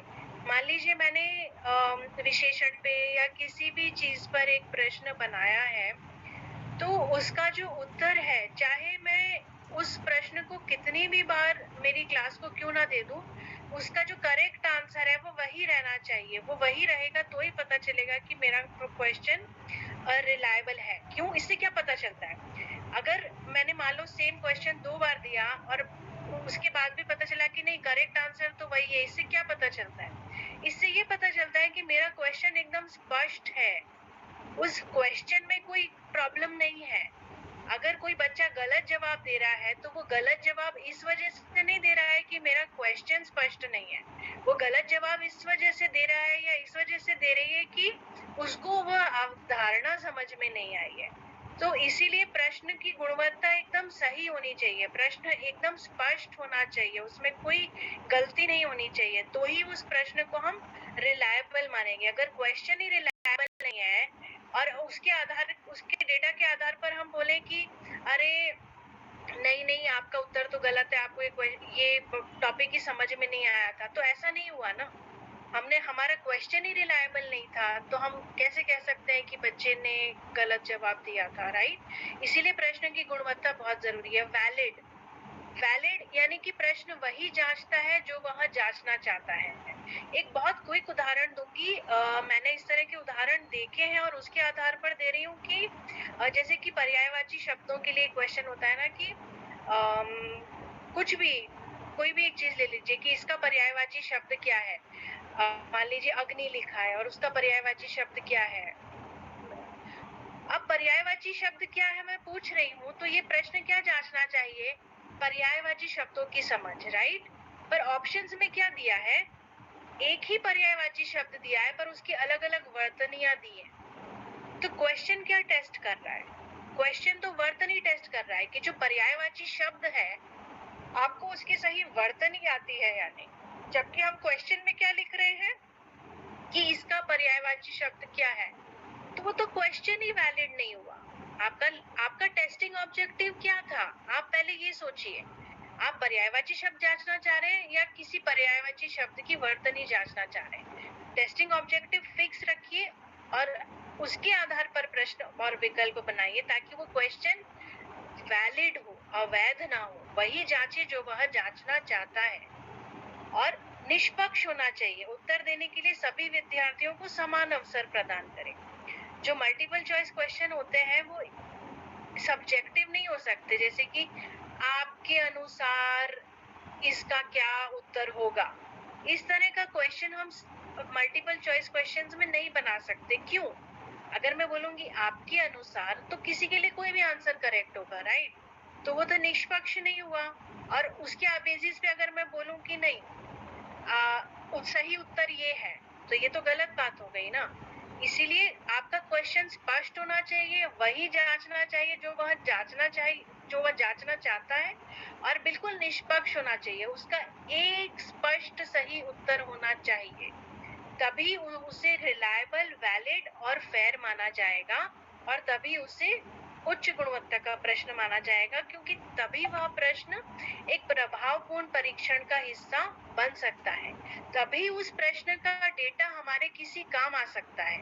अगर क्वेश्चन में ही रिलायबिलिटी, वैलिडिटी का इशू होगा, अगर वह विश्वसनीय और वैध ही नहीं होगा तो उसका डेटा हमारे किस काम का?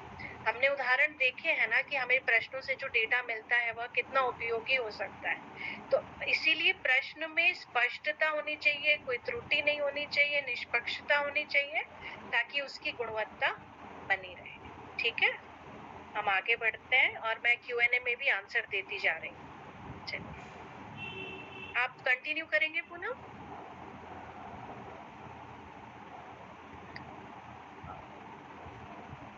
पूनम, क्या आप मुझे सुन सकते हैं? हाँ, अच्छा अभी आवाज आ रही है? हाँ, ठीक है। हाँ, आ रही। तो परीक्षण का उद्देश्य, अच्छा प्रश्न कैसा होना चाहिए? आपका परीक्षण का जो उद्देश्य है वो एकदम सटीक होना चाहिए। उसके बाद वह संदर्भ जिसके द्वारा कंटेंट, बेसिकली कंटेंट जो है, परीक्षण का उद्देश्य आपका स्पष्ट होना चाहिए। कॉन्टेक्स्ट क्या होना चाहिए? जब वह संदर्भ जिसके द्वारा अवधारणा को प्रस्तुत किया गया है और जांचा गया है। और प्रश्न की भाषा कैसी होनी चाहिए? भाषा बच्चों के आयु के स्तर के अनुरूप होनी चाहिए। सो ये कंटेंट, कॉन्टेक्स्ट और कॉन्सेप्ट, तो ये हम तीनों को मिला के एक प्रश्न निर्माण हमें ध्यान देना होगा प्रश्नों पर। ठीक है, मैं आगे बढ़ती हूँ। अब हम बढ़ते हैं कि अच्छे प्रश्न की विशेषताएं क्या थी। इससे पहले आप लॉन्च करना चाहते हैं प्रश्न पोल?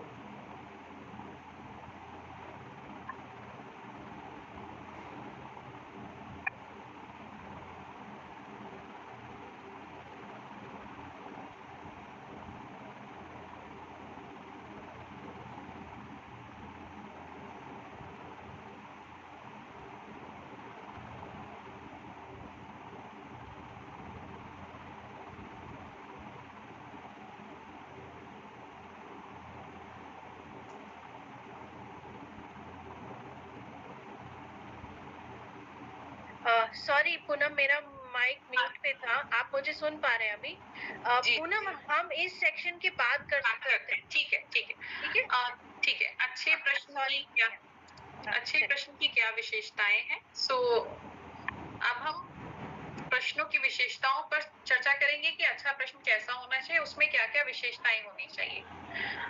प्रश्न स्पष्ट होना चाहिए, केवल एक ही उत्तर सही होना चाहिए, जो उद्देश्य स्थापित किया गया हो उसी की ही जांच होनी चाहिए उस प्रश्न की।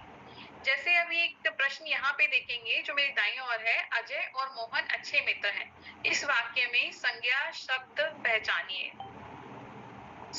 अब इस प्रश्न में क्या देखेंगे आप? अजय, मोहन अच्छे मित्र। तो इस प्रश्न में आप देख रहे होंगे कि इस प्रश्न में प्रश्न स्पष्ट नहीं है, एक से ज्यादा उत्तर भी सही हो सकते हैं, उद्देश्य स्पष्ट नहीं है। तो हमने इसको सुधार के यह प्रश्न किया है कि अजय और मोहन अच्छे मित्र हैं, इस वाक्य में जातिवाचक संज्ञा पहचानिए। तो आप सिर्फ यहाँ पर ये लिखने की जरूरत है कि जातिवाचक संज्ञा पहचानिए। इससे आपका प्रश्न का उद्देश्य भी ठीक हो जाएगा और आपका सीए भी एक ही रहेगा। ठीक है, तो आपको ये ध्यान रखना होगा कि जब आप प्रश्न बना रहे हो तो प्रश्न का उद्देश्य जो है वो एकदम स्पष्ट होना चाहिए और उत्तर भी केवल एक ही होना चाहिए। मैं आगे बढ़ती हूँ।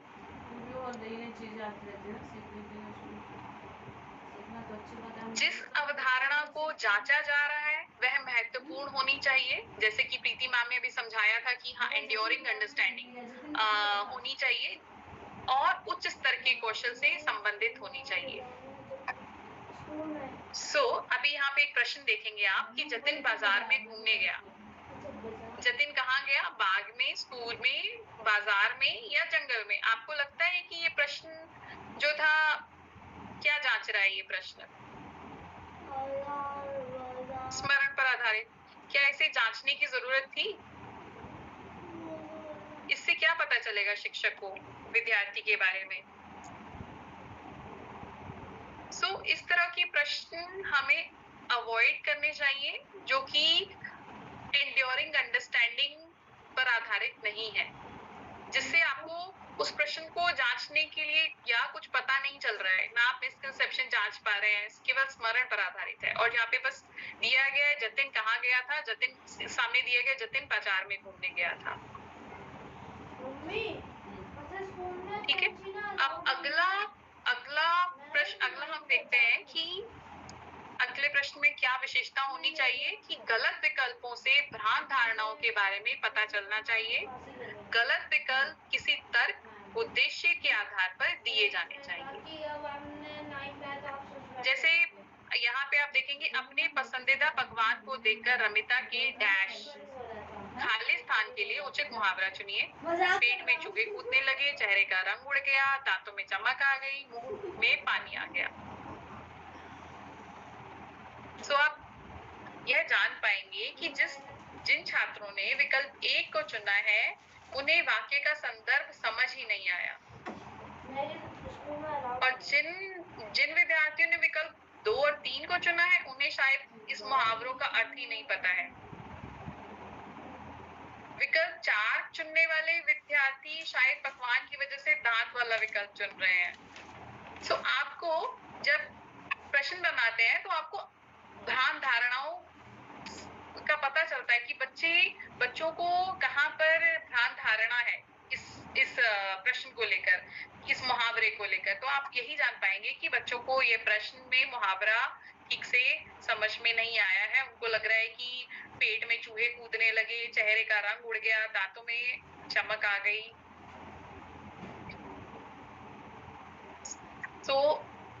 आप प्रश्न इस तरह से बनाइए जहां पर आप भ्रांत धारणाओं को जांच सकें, जिससे आपको मदद मिले बच्चों की साइकोलॉजी को समझने में कि बच्चों ने इस तरह से क्यों चुना है और आप उसके लिए क्या कर सकते हैं। मैं आगे बढ़ती हूँ। प्रश्न रोचक होना चाहिए जो सोचने के लिए प्रेरित करे।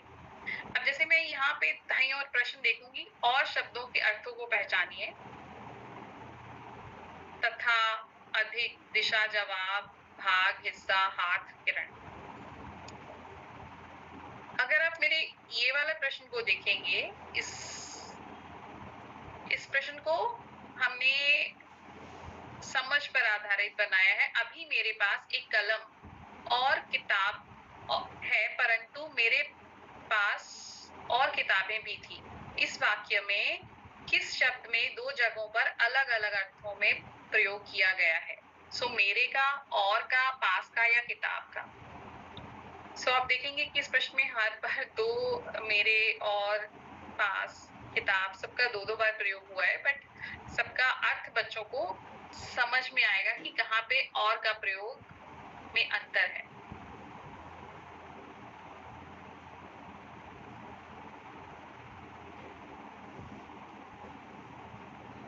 सो स्थापित उद्देश्य को जांचना, जो आपने उद्देश्य निर्धारित किया है उसको जांचना। आलसी का विलोम है डैश, भोला, सुस्त, मेहनती, बुद्धिमान। या ये एक स्मरण पर आधारित प्रश्न है, हमने इसको समझ पर आधारित प्रश्न बनाने की कोशिश की है। शीला बहुत आलसी है मगर उसकी बहन नीला मेहनती है। इस वाक्य में विलोम शब्दों का जोड़ा चुनिए। तो आपको ये समझना होगा कि आप किस प्रकार के प्रश्नों से धारणाएं जांच सकते हैं। आपका उद्देश्य एकदम स्पष्ट होना चाहिए।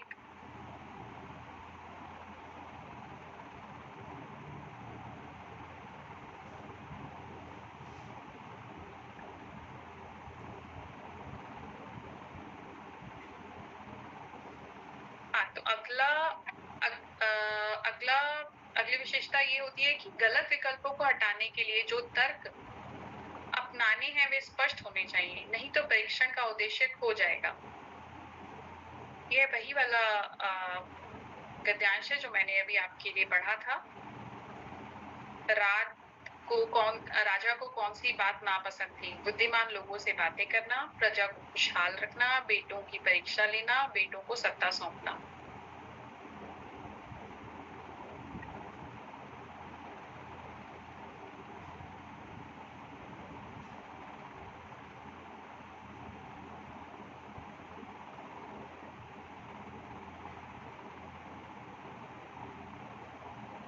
सो यहाँ पर हम ये बताना चाह रहे हैं कि आपने जो भी विकल्प चुने हैं ना, तो वो विकल्प भी आपको सोच समझ कर चुनने होंगे। जो विकल्प बनाने हैं वो भी सोच, बुद्धिमान लोगों से बात, राजा को क्या पसंद, राजा को कौन सी बात नापसंद थी? बुद्धिमान लोगों से बातें करना, प्रजा की खुशहाल। तो ये विकल्प जो होते हैं, विकल्पों का चुनाव भी हमने सोच समझ कर करना है। मैं आगे एक प्रश्न इसका दिखाती हूँ आपको।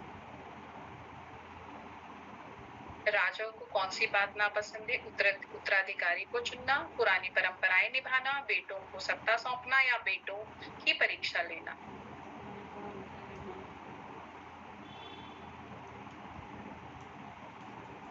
आगे बढ़ते हैं।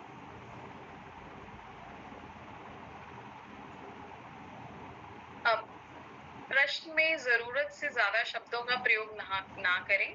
जैसे अभी यहाँ पे एक प्रश्न देखेंगे, राजा अपने बेटों की परीक्षा क्यों लेना चाहता था? इस प्रश्न के लिए सही उत्तर चुने। वह अपने बेटों की परीक्षा लेना चाहता था क्योंकि वह सबसे होनहार बेटे को राज्य सौंपना चाहता था। वह अपने बेटों की परीक्षा लेना चाहता था क्योंकि वह राज्य में सबसे बुद्धिमान व्यक्ति को ढूंढ रहा था। तो हमें प्रश्न में ज्यादा से ज्यादा शब्दों का प्रयोग नहीं करना चाहिए, क्योंकि परीक्षा पत्र में क्या होता है कि समय तो लिमिटेड होता है, निर्धारित होता है। तो आपको उसी समय में इतने सारे प्रश्नों का हल करना होता है। तो आपको जो विकल्प भी होते हैं, जो आपको लग रहा है कि देखो वह अपने बेटों की परीक्षा लेना चाहता था, तो इसको हम क्या करेंगे, हम इसको इसी से ही प्रश्न बना देंगे। अभी आप यहाँ पे देखेंगे इसमें तो राजा अपने बेटों की परीक्षा लेना चाहता था क्योंकि, और बाकी वाले जो थे विकल्प, बाकी वाले जो क्योंकि के बाद वाला हिस्सा वो हमने विकल्पों में डाल दिया। क्योंकि वे सबसे होनहार बेटे को राजगद्दी देना चाहता था, वह राज्य के सबसे बुद्धिमान व्यक्ति को ढूंढ रहा था। कहीं पे भी आपको लगे कि जब प्रश्न बना रहे हैं और अधिक से अधिक वो विकल्पों में क्या हो रहा है कि बार बार रिपीट हो रहे हैं कुछ शब्द, तो कोशिश कीजिए कि उन शब्दों को अगर कुछ मॉडिफाई करके या उसमें फेरबदल करके अगर आप उसको प्रश्न में ही स्टेम में ही लेके आ सकते हैं तो अच्छा होगा, ताकि बच्चों को इतना लंबा सेंटेंस ना पढ़ना पड़े जो कि बार बार रिपीट हो रहा है। ये इस वजह से क्योंकि प्रश्न पत्र में जो समय होता है प्रश्न पत्र करते समय वो निर्धारित होता है और आपको इतने सारे प्रश्न करने होते हैं। मैं आगे बढ़ती हूँ। नकारात्मक शब्द को रेखांकित करें। इसका प्रयोग केवल महत्वपूर्ण अवधारणाओं को जांचने के लिए करें। जब भी नकारात्मक प्रश्न का प्रयोग आप कर रहे हैं या नकारात्मक प्रश्न बना रहे हैं तो उस प्रश्न में आपको नहीं या गलत को अंडरलाइन करना होगा। जैसे किस वाक्य में प्रश्न चिन्ह का प्रयोग गलत है, निम्नलिखित में से किस शब्द में भाववाचक संज्ञा नहीं है, तो इसमें नहीं या गलत को अंडरलाइन करना है। क्यों करना है? क्योंकि जब बच्चा प्रश्न करता है इस प्रकार के प्रश्नों में क्या होता है, इस प्रकार के प्रश्नों में गलत बताना है। ये तो सही हुआ ना, विकल्प 1 भी सही है, 2 भी सही है, 3 भी सही है, पर 4 गलत है। तो इसी तरह इस प्रश्न में भी 1 भी सही है, 3 भी सही है, 4 भी सही है, पर 2 गलत है।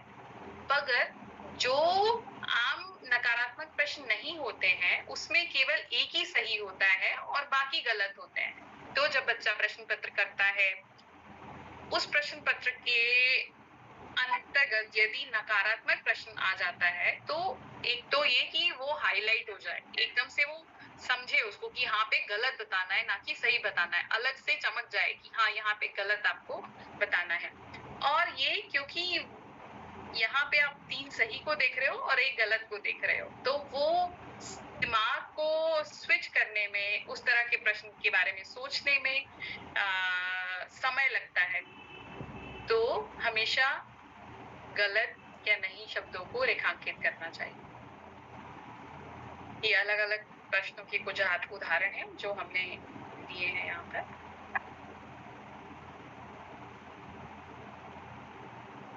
हाँ, संदर्भ, प्रश्न में संदर्भ कैसा होना चाहिए? संदर्भ वास्तविक होना चाहिए ताकि ध्यान केंद्रित रहे।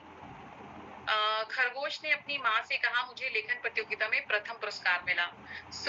इस पंक्ति में विशेषण शब्द पहचानना है। तो आप देखेंगे कि ये जो संदर्भ है, ये जो दिया गया है, खरगोश ने अपनी माँ से कहा, तो ऐसा तो कुछ नहीं हो सकता, ऐसा तो नहीं होता है ना। तो कभी कभी ऐसी परीक्षा पत्र के दौरान ऐसे कुछ बच्चों को ये बहुत हास्यजनक लग सकता है और बच्चों का ध्यान भटक सकता है प्रश्न पत्र से कि हाँ खरगोश ने माँ से कहा। तो हमें जो संदर्भ भी लेना चाहिए वो वास्तविक लेना चाहिए ताकि प्रश्न पत्र करते समय हमारा ध्यान केंद्रित रहे। इसी तरह से एक नीचे उदाहरण था, जैसे बगीचे में रंग बिरंगे फूल देखकर प्यारी तितलियां उन पर मंडराती हैं। मैं आगे बढ़ती हूँ। संदर्भ पक्षपात रहित होना चाहिए और जोड़ा जा सकने वाला संदर्भ होना चाहिए, मतलब जिसे आप रिलेट कर सकें। ठीक है, जैसे लड़कों को फुटबॉल खेलने में बहुत दिलचस्पी है। अब आप ये सोचेंगे कि लड़कों को ही क्यों फुटबॉल खेलने में दिलचस्पी होनी चाहिए, लड़कियों को भी होती है। तो इस तरह के संदर्भ से पक्षपात रहित जितने भी संदर्भ होते हैं उनसे बचना चाहिए, चाहे उसमें जाति भेद रंग कुछ भी आ जाए, तो उस तरह के संदर्भों से हमें बचना चाहिए। और संदर्भ इस तरह होना चाहिए जो बच्चे आपस में रिलेट कर पाए। विकल्पों को बढ़ते और घटते क्रम में लिखें ताकि सही उत्तर का संकेत न मिल सके। यही इसलिए क्योंकि बारातियों, मैं आप प्रश्न पढ़ती हूँ, बारातियों के चेहरे पर रौनक कब आई? हम ये इसलिए बोल रहे हैं क्योंकि बच्चे कभी कभी क्या होता है ना कि कभी आंसर नहीं पता होता, तुक्का लगा देते हैं कि हाँ भाई ये बड़ा वाला है तो वो सही होगा, ये छोटा वाला है तो वो सही होगा। तो ताकि कोई भी किसी भी तरह का हिंट, किसी भी तरह का संकेत उनको ना मिले, किसी भी तरह का दिमाग चलाने का मौका हम उनको ना दे कि हाँ भाई ये लंबा वाला है तो ही उत्तर सही होगा, ये छोटा वाला है तो ये हो सकता है सही हो। तो उस दौरान बच्चे जब उत्तर दे रहे होते हैं तो बहुत सारी बातें उनके दिमाग में चलती रहती हैं। तो उनसे बचने के लिए हम बोल रहे हैं कि विकल्पों को या तो बढ़ते क्रम में लगाएं या तो बढ़ते से घटते क्रम में लगाएं, इससे कोई हिंट नहीं मिलेगा उनको। मैं आगे बढ़ती हूँ।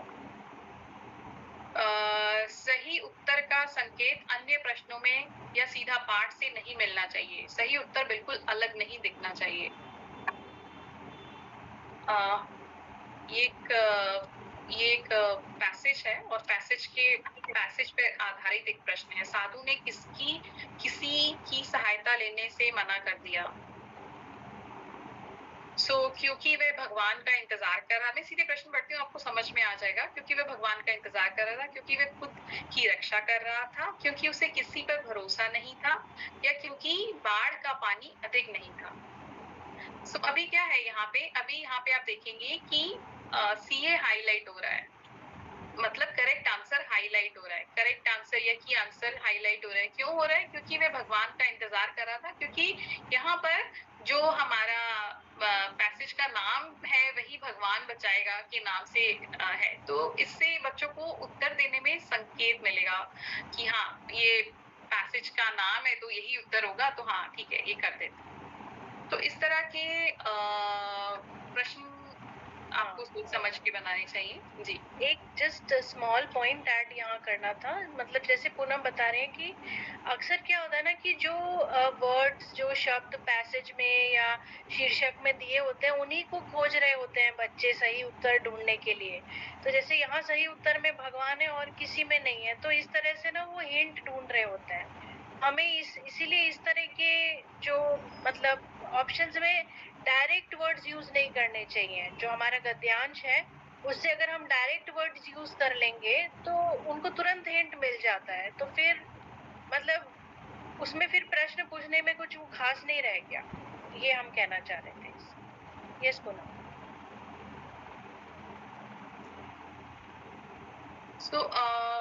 आगे क्या विशेषता होनी चाहिए कि दोनों लिंग और सभी धर्मों के नाम रखें। जब भी आप प्रश्न बना रहे हैं तो संदर्भ में जो भी संदर्भ ले रहे हैं तो उसमें हर तरह का नाम होना चाहिए। जैसे अभी एक प्रश्न है ये वाला, तो इसमें आप देखेंगे कि रमा की सहेली ने संज्ञा के बारे में कुछ कहा। यहाँ पे आप सुधा, सरिता, सिंधु, ये तीनों लड़कियों के नाम ही ले रहे हैं, तो इस तरह से नहीं होना चाहिए। आप सुधा, अब्दुल्ला, जोसेफ सब तरह के नाम शामिल करें, क्योंकि कक्षा में तो हर तरह के बच्चे होते हैं, तो आपको हर तरह के नाम लेने चाहिए। हमने बोला कि जिससे बच्चे रिलेट कर पाए उस तरह का संदर्भ होना चाहिए। तो बच्चे जब लगता है बच्चे रिलेट कर पाते हैं तो उनको और प्रश्न देने का मन करता है, रोचक लगता है और प्रश्न। ये आप प्रश्न बना, छोटी छोटी बातें हैं जो आपको ध्यान रखनी है प्रश्न बनाते समय। तो जिसमें से एक ये थी कि दोनों लिंग और सभी धर्मों के नाम शामिल करें। और तथ्य पर आधारित प्रश्न, अगला है तथ्य पर आधारित प्रश्न, विश्वसनीय सूत्रों से ले और स्रोत को भी लिखें। ये एक प्रश्न है, चित्र पर आधारित प्रश्न बनाया हमने। तो हम आपको बस ये बताना चाहते हैं कि जो भी आप प्रश्न लेना चाहते हैं या चित्र पर आधारित अगर इस तरह से कुछ देना चाहते हैं, तो वो जो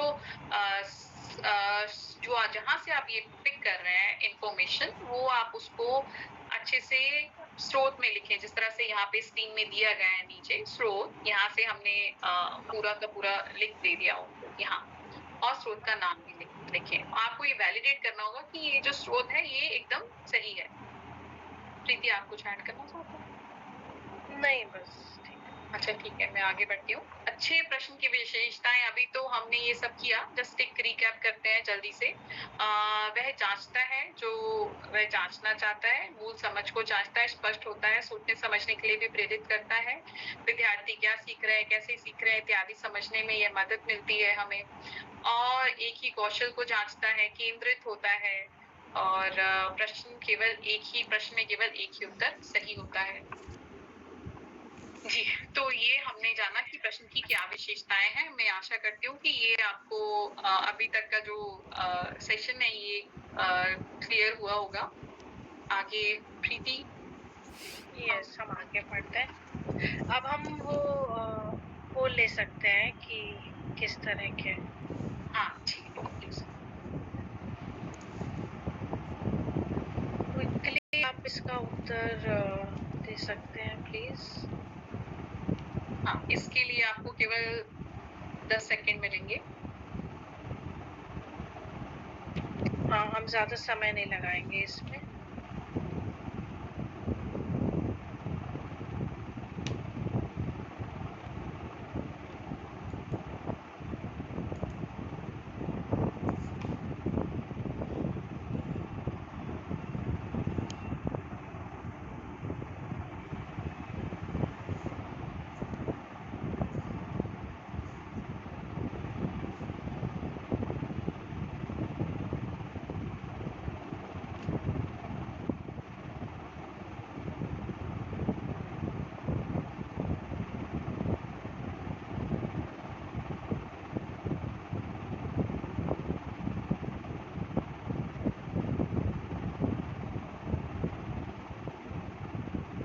प्रीति, हम इसको अभी क्लोज कर सकते हैं।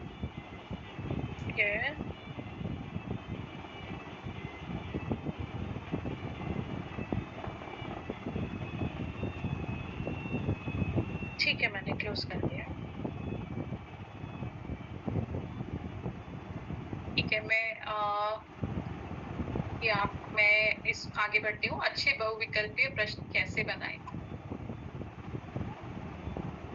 हमने ना इन सब चीजों के बारे में ऑलरेडी बहुत डिस्कशन किया है, तो हम थोड़ा सा क्विक करेंगे क्योंकि हमारे पास समय की भी कमी है हमें।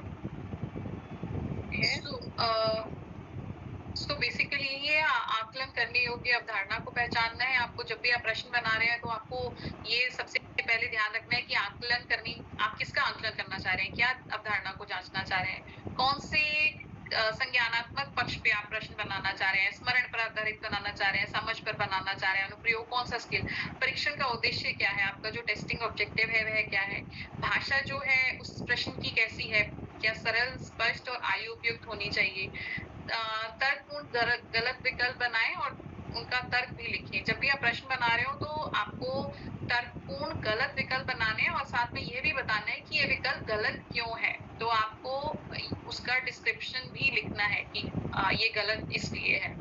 सही उत्तर तक पहुंचने के लिए तर्क को समझाएं कि हाँ, जब सही उत्तर है तो किस तरह से हम उसके सही उत्तर तक, बच्चा किस तरह से उसके सही उत्तर पर पहुंच पाएगा। एक ये सिंपल सा फॉर्मेट है जो आप लोग फॉलो कर सकते हो। इसको देख सकते हो, उद्देश्य, यहाँ पे प्रश्न, यहाँ पे उत्तर, विकल्पों का विवरण। तो आप इससे ये स्पष्ट हो जाएगा, कुछ मिस नहीं रहेगा कि हाँ भाई आपसे कुछ छूट गया। उद्देश्य लिख सकते हैं, प्रश्न का उद्देश्य, प्रश्न और उत्तर। मैं आगे बढ़ती हूँ। आप एक चेकलिस्ट भी बना सकते हैं। इस तरह की कुछ दी गई है कि हाँ, प्रश्न में कोई गलती, जब आप प्रश्न बना लें तो आप उसमें देखिए कि कोई गलती तो नहीं है, स्पष्ट तौर पर एक ही उत्तर सही है कि नहीं, विषय की महत्व और प्रासंगिकता को जांच रहा है वो क्वेश्चन। जैसे एंड्योरिंग अंडरस्टैंडिंग हमने बोला कि क्या वो जरूरी है, ठीक है।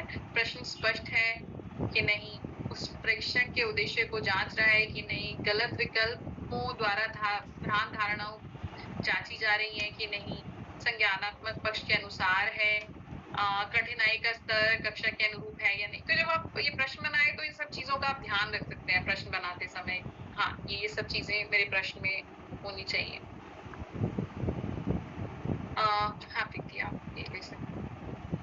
हाँ, तो बहुत सारे मैंने अभी क्वेश्चंस भी पढ़े, मल्टीपल चॉइस क्वेश्चंस को लेके, बहुविकल्पों को लेके वैसे भी बहुत ऐसी धारणाएं होती है लोगों के मन में कि ये क्या ठीक है कि नहीं। दो इन चीजों के बारे में बात करेंगे। प्रश्न की कठिनाई स्तर को ठीक करने के लिए विकल्पों का प्रयोग किया जा सकता है। अगर विकल्प कमजोर या तर्कपूर्ण नहीं होंगे तो कोई दिक्कत नहीं है। नहीं, ऐसा बिल्कुल भी नहीं है।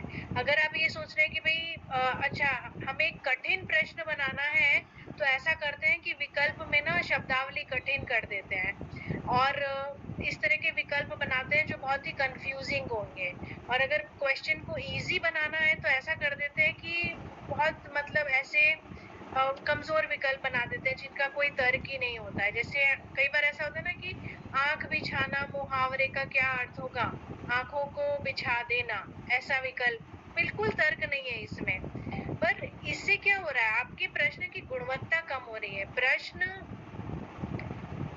प्रश्न चाहे सरल हो या कठिन हो, उसका इस बात से कोई लेना देना नहीं है कि उसके ऑप्शंस तर्कपूर्ण होंगे या नहीं। चाहे प्रश्न सरल हो या कठिन हो, ये इस बात पर आधारित होना चाहिए कि आप उसको कौन से डोमेन में टेस्ट कर रहे हैं। अगर आप स्मरण और समझ को टेस्ट करेंगे तो प्रश्न सरल रहेगा। अगर आप इवैल्यूएशन और अनुप्रयोग वाला प्रश्न बनाएंगे तो प्रश्न थोड़ा सा कठिन होगा। आप जो डोमेन टेस्ट कर रहे हैं उसके आधार पर प्रश्न कठिन या सरल होना चाहिए, न कि इस चीज के आधार पर कि हमने विकल्पों को कठिन बना दिया है या विकल्पों को तर्कहीन बना दिया है। विकल्प कभी भी कंफ्यूजिंग नहीं होने चाहिए और अननेसेसरीली डिफिकल्ट वर्ड्स, जो अनावश्यक रूप से कठिन शब्दों का प्रयोग किसी भी विकल्प में करने की जरूरत नहीं होती है, चाहे वो प्रश्न किसी भी डोमेन पे क्यों ना बेस्ड हो। दूसरा ये है कि एमसीक्यू बनाने का एक अच्छा तरीका यह है कि पाठ्य पुस्तक से कोई भी प्रश्न लेकर उसे एमसीक्यू में बदल दे। नहीं, क्यों? क्योंकि पाठ्य पुस्तक के जितने भी प्रश्न हैं वो तो बच्चों को पहले से ही पता है ना? उन्होंने उनके उत्तर भी लिखे हैं, ठीक है? तो इससे क्या हुआ? आपके सारे प्रश्न किस चीज पर आधारित हो जाएंगे? स्मरण पर आधारित हो जाएंगे। जबकि हम ये चाहते हैं कि प्रश्न स्मरण से आगे यानी कि समाज, अनुप्रयोग, उन सब पे आधारित हो। तो सिर्फ उनको एमसीक्यू में बदलने से आपका काम नहीं होने वाला है। आपको प्रश्न ही नए बनाने हैं, अलग तरह के प्रश्न देखने हैं जो पाठ्य पुस्तक के पीछे नहीं दिए गए। ठीक है, चलिए नेक्स्ट।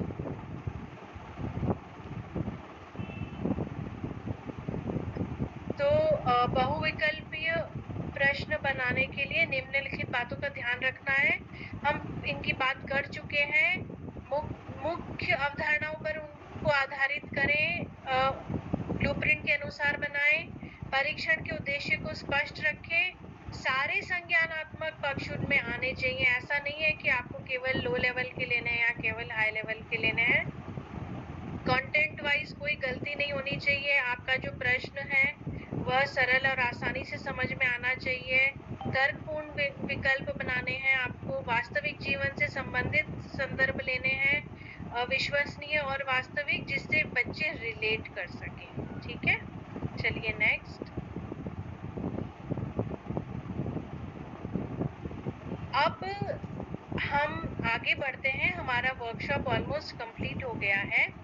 मैंने काफी क्वेश्चन और आंसर पढ़े हैं और मैंने कईयों का मैंने उन क्वेश्चंस का आंसर दिया है जो हमारे आज के वर्कशॉप से रिलेटेड थे। ठीक है, मैंने कुछ नोट किए हैं चीजें जिनके बारे में पार्टिसिपेंट्स ने बार बार पूछा है। स्पेलिंग से रिलेटेड बहुत लोगों ने पूछा है कि स्पेलिंग के कैसे क्वेश्चन होने चाहिए, हम कितने मार्क्स दें, क्या करें। देखिए, एज अ टीचर ये आप पे निर्भर करता है कि आपको क्या करना है। अगर आप मल्टीपल चॉइस क्वेश्चन का आपका उद्देश्य क्या है, अगर आप स्पेलिंग रिलेटेड क्वेश्चन पूछ रहे हैं तो मल्टीपल चॉइस क्वेश्चन में तो दो ही ऑप्शंस होते हैं, या तो फुल मार्क्स मिलेगा या कोई मार्क नहीं मिलेगा। आपको स्पेलिंग के मार्क्स कट करने हैं या नहीं, आपके परीक्षण के उद्देश्य पर निर्भर करता है, तो ये आपकी चॉइस है। पर मल्टीपल चॉइस क्वेश्चन अगर स्पेलिंग पे आधारित है तो या तो केवल फुल मार्क मिलेगा या कोई मार्क्स नहीं मिलेंगे। ठीक है, ब्लूम्स टेक्सोनोमी के जो पक्ष हैं वो सारे पक्ष कौन से कक्षा से लिए जा सकते हैं? पूरी हर कक्षा में आप सारे पक्षों के आधार पर प्रश्न पूछिए प्लीज। क्योंकि जैसा हमने बताया कि जो निम्न स्तर होते हैं, नीचे के स्तर होते हैं, वो लो लेवल के कॉन्सेप्ट्स को टेस्ट कर रहे हैं, जो ऊपर के स्तर है वो हाई लेवल के कॉन्सेप्ट्स को टेस्ट कर रहे हैं। तो राइट फ्रॉम ग्रेड 1 आपके क्वेश्चन पेपर में हर लेवल का क्वेश्चन होना चाहिए। क्यों?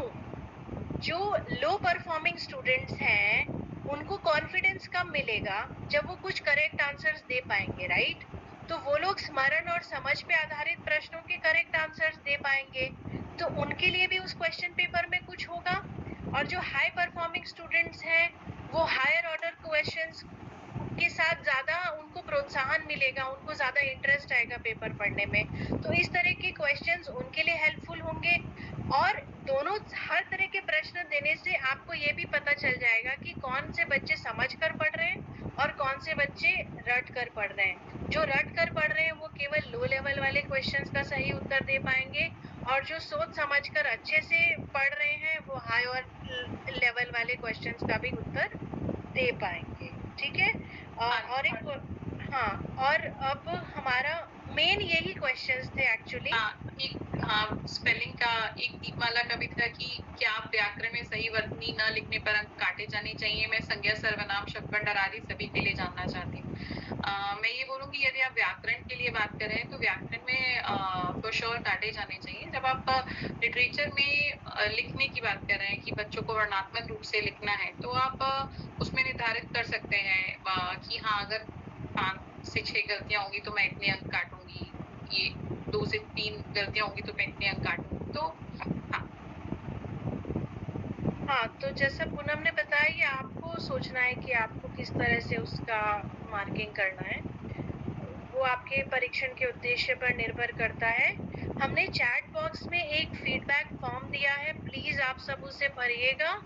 एक लास्ट क्वेश्चन ही लूंगी अब मैं, जिसमें पूछा गया था कि हमने बहुत सारे उदाहरण ग्रामर के क्यों दिए हैं, व्याकरण के क्यों दिए हैं। आप देख रहे होंगे कि कितना छोटा वर्कशॉप है ये, हम सब कुछ इसमें नहीं बता सकते हैं। तो हमने व्याकरण के उदाहरण सिर्फ इसलिए दिए कि वो तुरंत समझ में आते हैं और जो हम पॉइंट बताना चाहते हैं वो पता चल जाता है। हम हरगिज ये नहीं कहना चाहते हैं कि मल्टीपल चॉइस क्वेश्चन सिर्फ व्याकरण पे हो सकते हैं, नहीं।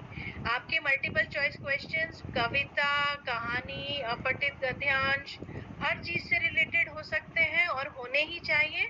और गद्य पद्य के लिए भी आप हाई लेवल ऑर्डर वाले क्वेश्चंस भी मल्टीपल चॉइस में आराम से बना सकते हैं। ऐसी कोई बात नहीं है, ऐसा नहीं है कि आपको केवल व्याकरण के ही क्वेश्चन बनाने हैं मल्टीपल चॉइस वाले।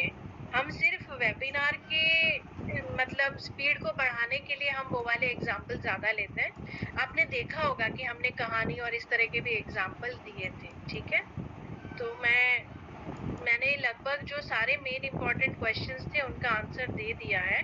और आप प्लीज वो जो चैट बॉक्स में आपके पास एक लिंक आया है उस पर क्लिक करके प्लीज आप ये फॉर्म भरिए, जो हमारा फीडबैक फॉर्म है वर्कशॉप से रिलेटेड। जो भी आपको लगे प्लीज ऑनेस्टली इसको आंसर कीजिएगा, ताकि वर्कशॉप्स को बेटर बनाने में इससे हमें हेल्प होगी कि किस तरह से हम इसको और अच्छा बना सकते हैं ताकि इसका उद्देश्य पूर्ण हो सके, ठीक है। Thank you Preeti, thank you Poonam. Okay, अभी हम पार्टिसिपेंट्स आप लोग प्लीज फीडबैक फॉर्म जरूर भरिएगा। हम अभी आपका वेट कर रहे हैं फीडबैक फॉर्म भरने का। ये फॉर्म आपके चैट बॉक्स में रहेगा। आई होप सब लोग देख पा रहे होंगे।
मैं देख पा रही हूँ कि पार्टिसिपेंट्स फॉर्म फिल कर रहे हैं। हमें कुछ रिस्पॉन्सेज मिले हैं बट अभी वो बहुत ही कम है। आप सभी लोग प्लीज फॉर्म जरूर फिल कीजिएगा, इससे हमें बहुत मदद मिलेगी।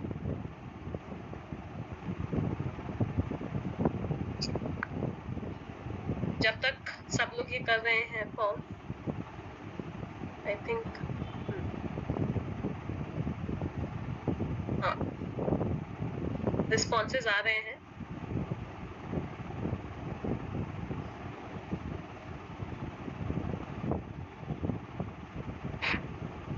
छात्रों की एक क्वेश्चन ले सकते हैं? हाँ प्लीज प्लीज। एक क्वेश्चन पूछा रितु ने, छात्रों की वर्तनीय अशुद्धियों को कैसे दूर किया जा सकता है। जब भी आप वर्तनी संबंधी आपको पता होगा कि बच्चे किस शब्द में आपके बच्चे बहुत ज्यादा गलती करते हैं या किस तरह की मात्रा में, तो आप एक क्लास में वर्ड वॉल बनाइए, उसमें लिखाइए। और या हर बच्चे का अपना एक चार्ट बना सकते हैं कि हाँ भाई ये आप कि जो भी वर्तनी संबंधी त्रुटियां होंगी, जो भी गलत होगा वो उस चार्ट में लिखेगा। इस वीक का ये चार्ट रहेगा। तो इस तरह से आप वर्तनी संबंधी अशुद्धियों को ठीक कर सकते हैं। और साथ में आप जब भी समय मिले आप आए हैं तो किसी भी बच्चे को उठा के, जब भी क्लोजर टाइम होता है, क्लास समाप्ति की ओर होती है, तो आप पूछ सकते हैं कि अच्छा बताओ आपके उस चार्ट में आशीर्वाद की वर्तनी कहाँ है। अब बच्चा क्या है उस चार्ट में देखेगा, सारे शब्द पढ़ेगा, तो अब जब शब्द पढ़ेगा तो उसको सारे शब्द पढ़ने पड़ेंगे, उसकी नजर में और शब्द भी आएंगे जो कि उसके लिए कठिन थे। तो इस तरह से आप ये एक्टिविटी अपनी क्लास में करवा सकते हैं और वर्ड वॉल हमेशा अपने कक्षा में लगा सकते हैं। श्रुतलेख सब और हफ्ते में एक बार तो जरूर होना चाहिए। धन्यवाद पूनम, आई थिंक ये सब सुझाव सबको मदद करेंगे। धन्यवाद प्रीति, आपका भी। आप दोनों ने हम सबको अच्छे प्रश्न बनाने के लिए प्रोत्साहित किया है। एक्चुअली जब देख रहे हैं कि इस तरीके के सवाल पूछने हैं, इस तरीके से सवाल नहीं पूछने हैं, तो वो कहीं ना कहीं हमें हेल्प कर रहा है समझने में कि किस तरीके के पूछने हैं, राइट, क्या बना सकते हैं। मेरी आशा है कि हम सब लोग प्रीति और पूनम के दिए गए सुझाव को यूज करके अच्छे क्वेश्चन बनाएंगे अपने बच्चों के लिए। अपनी क्लास में जब हम अगली बार सवाल बनाने जाएंगे असेसमेंट्स के लिए, टेस्ट के लिए, किसी भी तरीके के सवाल, तो हम इन सुझाव को जरूर ध्यान में रखेंगे। आप सभी लोग फीडबैक फॉर्म फिल कर रहे हैं। आप सब लोग के पास ये लिंक रहेगा, ये लिंक एक्टिव है। आप लोग इस सेशन के बाद भी फीडबैक फॉर्म फिल कर सकते हैं। अभी आप नहीं कर पाए हैं तो प्लीज करिएगा जरूर। भावना मैम से मैं रिक्वेस्ट करूंगी अगर वो सेशन को क्लोज करने के लिए कुछ कहना चाहें तो। हाँ जी Himanshi, yes, I'm right here and thank you Preeti ma'am, thank you Poonam ma'am for conducting such a wonderful session। किंतु जो प्रश्न आ रहे हैं उनको देख के मुझे लग रहा है कि कल आप लोगों से का ये कार्य शायद होगा कि इनमें से कुछ प्रश्नों का उत्तर आप कल के सेशन में जरूर दें। मेरी आप लोगों से मैं ये निवेदन करती हूँ कि इन प्रश्नों पे आप ध्यान दें और इनमें से जो प्रश्न आप उत्तर कर सकते हैं तो कल के सेशन में आप इन पे जरूर ध्यान दें। पहले इन प्रश्नों का ही जवाब दें और फिर आगे बढ़ें। कहीं कहीं टीचर्स के जो प्रश्न हैं उनसे समझ में आ रहा है कि वह कंफ्यूज हैं लिटरेचर को लेके भी और व्याकरण को लेके भी, तो थोड़ा सा आप लोग इन प्रश्नों को देखें और कल इनका उत्तर जरूर दें। जहाँ तक जो प्रश्न आ रहे हैं अबाउट ब्लूप्रिंट शेयर करने का, मार्किंग स्कीम शेयर करने के, वो मैंने चैट बॉक्स में मेंशन किया था कि आप लोग मेल भेज सकते हैं dhrdct@cisce.org को और आपको उसका जवाब हम एक स्ट्रक्चर्ड तरीके से आपको आपके स्कूल के थ्रू उनका जवाब जरूर मिल जाएगा। तो thank you so much, thank you for your time Himanshi, thank you.